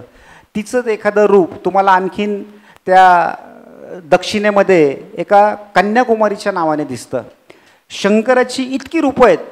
मग त्या शंकराचं किमान कोणीतरी एखादा कालभैरव, म्हणजे प्रत्येक गावाला एखादा कालभैरव दिलेला आहे बघा. ह्या सगळ्याने आणि मग म्हणजे जो या शक्तीला मानतो, म्हणजे समजा आता कोणीतरी तुळजाभवानीला मानतो, तो जाऊन त्या कामाख्येला देखील लीन होतो, तो तिला पण नवस करतो.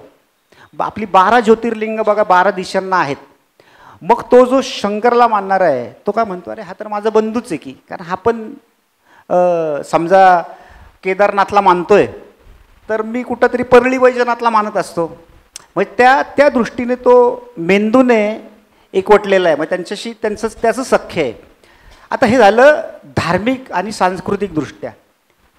मग या देशामध्ये ब्रिटिशांच्या म्हणजे गेल्यानंतर जो काही राजकीय भारत आज आपला अस्तित्वात दिसतो, तर तुम्हाला असं दिसेल की जेव्हा जेव्हा या देशामधलं केंद्रीय नेतृत्व, मग ते अगदी पंडित नेहरू असतील, इंदिरा गांधी असेल, मी त्यांना बघितलेलं नाही आहे, त्यांचा काळ मी अनुभवलेला नाही आहे, पण मला कल्पना आहे वाचून ऐकून की ते फार प्रभावी होते. आज त्यांच्या जागी आज नरेंद्र मोदी आहेत. म्हणजे नरेंद्र मोदींना मानणारे काश्मीरात किमान 2,000 लोक असतील, कन्याकुमारीत कुठं 20,000 असतील, महाराष्ट्रात कुठंतरी 2 लाख असतील.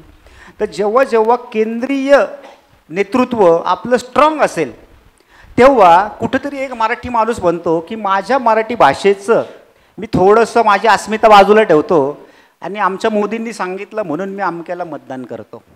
कुठंतरी तिसरा अजून म्हणतो की बाबा तुम्ही सांगितलंय म्हणून मी माझे गॅसची सबसिडी सोडून देतो. म्हणजे ज्या ज्या वेळी आपल्याला हा देश जर एकत्र ठेवायचा असेल तर केंद्रीय नेतृत्व आपल्याला त्या प्रकारचं लागेल. कारण हे हिंदू मन शेवटी त्या श्रीकृष्णाच्या त्या एका ह्याच्यावरती की जेव्हा जेव्हा धर्माला ग्लानी येईल तेव्हा तेव्हा मी जन्म घेईन. मग आपण काय करतो, आपलं सगळं करेल श्रीकृष्ण, घेईल तो जन्म. तर तो श्रीकृष्ण असा कधी जन्म नाही घेणार. तुमच्या माझ्या प्रत्येकामध्ये तो श्रीकृष्ण आहे. आणि ह्या धर्माला जेव्हा जेव्हा ग्लानी येईल तेव्हा ते आपल्याला सुदर्शन चक्र धारण करायचं आहे. आणि ते जे काही आपल्या समोर असेल काका मामा, तो जर अधर्माच्या बाजूने, तर त्याचं मुंडकं आपल्याला त्या सुदर्शनने कट करायचं, हे कट करायचं आहे. त्यामुळं आपल्याला जोपर्यंत आपलं केंद्रीय नेतृत्व हे आहे तोपर्यंत ते राहीलच. पण आता मला एक सूचिन्ह असं दिसतं आहे की गेल्या 10 वर्षामध्ये, गेल्या 15 वर्षामध्ये हिंदू मनाला जी जागरूकता आली आहे ना, ती आता इतकी आहे की आता हे सरकार असो नसो, हा पक्ष असो नसो, ही संघटना असो नसो, आता आपल्याला दाबणं किंवा आता आपल्याला पराभूत करणं मला नाही वाटत काळाला देखील शक्य आहे. मला एक गोष्ट सांगावीशी वाटते. असाच एक प्रश्न आणि सोशल मीडियावर भरपूर वाद झाला होता की नर्मदेच्या खाली द्रविडीस्थान आहे, नर्मदेच्या वर आर्यस्थान आहे. तर मी त्याला जे सांगितलं होतं ते फक्त एक वाक्यात सांगतो की 7व्या शतकात कालाडी नावाच्या एका अतिशय छोट्या गावातला एक मुलगा, एक तरुण काश्मीरपर्यंत जाऊन त्यानं हिंदू धर्माची, अद्वैत धर्माची पताका फडकवली.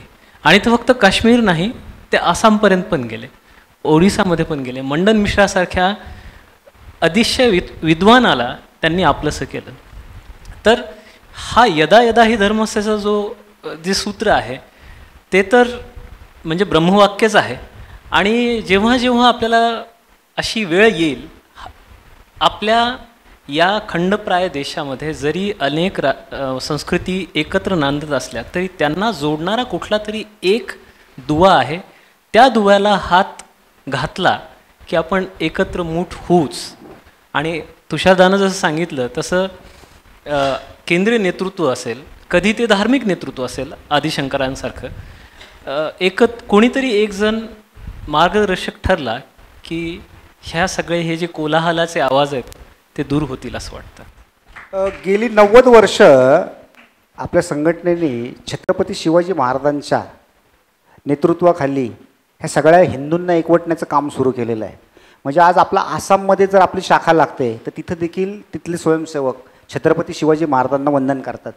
आपली जर शाखा केरळमध्ये लागत असेल तर तिथे देखील भगवा ध्वज आणि छत्रपती शिवाजी महाराज. म्हणजे आज आपण बघितलं असेल इंटरनेटवर की त्या अन्नमलाईचं एक प्रसिद्ध फोटो आहे, तो असा पांढरा शर्ट घालून आहे आणि शेजारी शिवाजी महाराजांचा फोटो आहे. तर तो आपल्याला का दिसतो? केरळची महापालिका जिंकल्यानंतर तिथं शिवाजी महाराजांचे बॅनर्स लावलेले का दिसतात?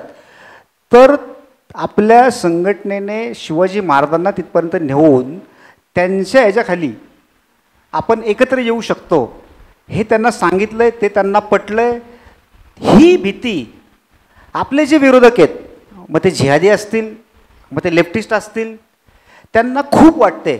म्हणून तुम्हाला असं दिसेल की इथले धनगर असतील, इथले मराठा असतील, इथले ब्राह्मण असतील, इथले मातंग असतील, ह्या सगळ्या मोत्यांना एकत्रित करणारा जर धागा कोणता असेल तर तो शिवाजी महाराज आहे. म्हणून गेल्या काही वर्षांपासून शिवाजी महाराजांबद्दल फार ते षडयंत्र रचून त्यांना विशिष्ट जातीत अडकवणे किंवा त्यांच्याबद्दल नाना घटना, म्हणजे आता तर मी असं म्हटलं की ते शिवाजी महाराज नाही जसे काही लोकसभेला उमेदवारच उभा राहिला आहे.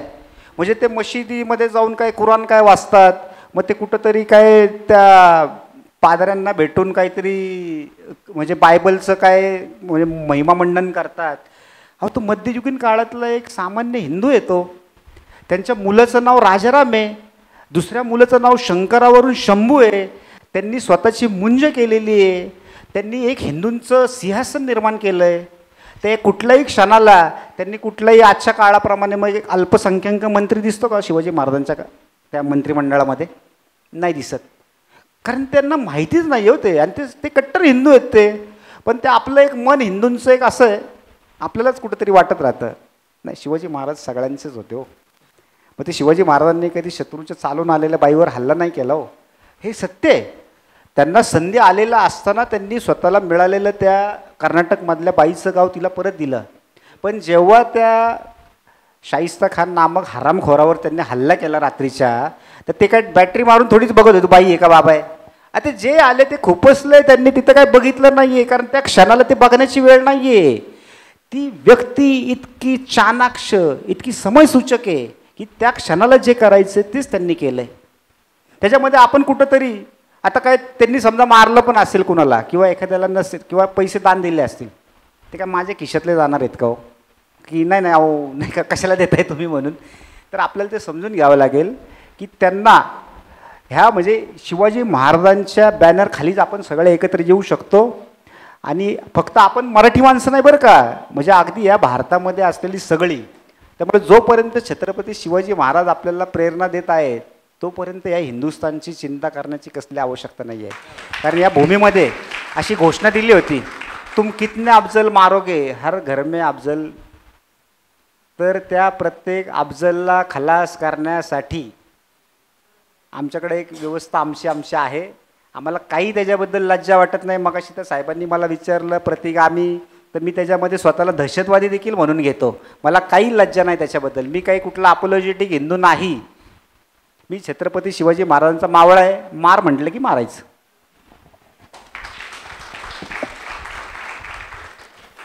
खूप विचारप्रवर्तक आणि प्रबोधनात्मक चर्चा झाली असं म्हणू. पण कुठल्याही क्षणी आम्हाला असं वाटलं नाही की हे काहीतरी जड आहे, काहीतरी फारच गहन गंभीर गूढ आहे. तर फार अतिशय उत्तम शब्दात तुम्ही जे व्यक्त केलं त्याबद्दल धन्यवाद. मला असं वाटतं की समारोपाची वेळ झालेली आहे. हां, तुम्ही सगळ्यांनी एवढा वेळ आम्हाला सहन केलं दोघांना, त्याबद्दल मीच तुमचे आभार मानतो. यानंतर आभार प्रदर्शनासाठी सखदेव काकांना बोलवतो. नमस्कार. आजच्या कार्यक्रमाचे प्रमुख वक्ते श्री तुषारजी दामगुडे आणि तितक्याच ताकदीने मुलाखत घेणारे श्री ऋषिकेशजी ऋषी यांची मुलाखत आपण आत्ता ऐकली. आणि त्यांच्या मुलाखतीमध्ये प्रश्नही तितकेच ताकदीचे होते आणि उत्तरही तितकेच समर्पक होती. त्यामुळे मुलाखत रंगत गेली आणि त्यांच्या बहुमोल विचारांचं मार्गदर्शन आपल्याला लाभलं. स्वातंत्र्यवीर सावरकर मंडळातर्फे मी त्या दोघांचाही मनःपूर्वक आभारी आहे. आजच्या कार्यक्रमाला प्रमुख पाहुणे म्हणून श्री भूषणजी वाझे यांचंही आपल्याला येथे या ठिकाणी ते आले, त्यासाठी स्वातंत्र्यवीर सावरकर मंडळातर्फे आम्ही त्यांचे मनःपूर्वक आभार मानतो. याशिवाय या कार्यक्रमाला ज्यांचे आर्थिक पाठबळ आम्हाला लाभलेलं आहे त्यांचे मनःपूर्वक आभार. त्याचप्रमाणे संघ परिवारातील अधिकारी, सामाजिक कार्यकर्ते, राजकीय नेते ज्यांनी आमचा आवाज तुमच्यापर्यंत पोहोचवला, असे साऊंड सिस्टीमचे सामाजिक मान्यवर, या सगळ्यांचे मंडळातर्फे मनःपूर्वक आभार. अर्थात माझ्याकडून कोणाचा उल्लेख राहिला असेल त्यांचेही आभार. आणि सगळ्यात महत्त्वाचं म्हणजे श्रोत्यांचे, म्हणजे आपण जे इथे बसलेला आहात आपल्या सर्वांचे मनःपूर्वक आभार. आजच्या या कार्यक्रमानंतर उद्या आपला या छत्रपती शिवाजी महाराज व्याख्यानमालेतील 3रं पुष्प गुंफलं जाणार आहे आणि ते याच ठिकाणी संध्याकाळी 7 वाजता आहे. उद्याच्या तिसरं पुष्प गुंफण्यासाठी आपल्याकडे श्री काशीनाथजी देवधर येणार आहेत. श्री काशीनाथजी देवधर यांच्याबद्दल एक दोन फक्त गोष्टी महत्त्वाच्या सांगतो. ते म्हणजे ते आर्मामेंट रिसर्च अँड डेव्हलपमेंट एस्टॅब्लिशमेंटचे म्हणजेच ARDEचे समूह संचालक म्हणून नुकतेच जुलै 21मध्ये निवृत्त झालेले आहेत. त्यांचा विषय आहे उद्याचा भारताची संरक्षण क्षेत्रातील आत्मनिर्भरता. त्यांच्याबद्दल एक गोष्ट विशेष मी उल्लेख करावा असं वाटतं, ती म्हणजे देशातील काही मोजक्या गन एक्सपर्ट्समध्ये श्री काशीनाथजी देवधर यांची गणना होते. आणि अशा व्यक्ती आपल्याकडे उद्या त्या प्रमुख वक्ते म्हणून आपल्यासाठी लाभलेले आहेत. तेव्हा उद्याही आपण जास्तीत जास्त संख्येने या कार्यक्रमाला हजर राहा आणि या व्याख्यानाचा लाभ घ्या, एवढंच मी म्हणेन. शेवटी एक भारत माता की, भारत माता की, भारत माता की. धन्यवाद.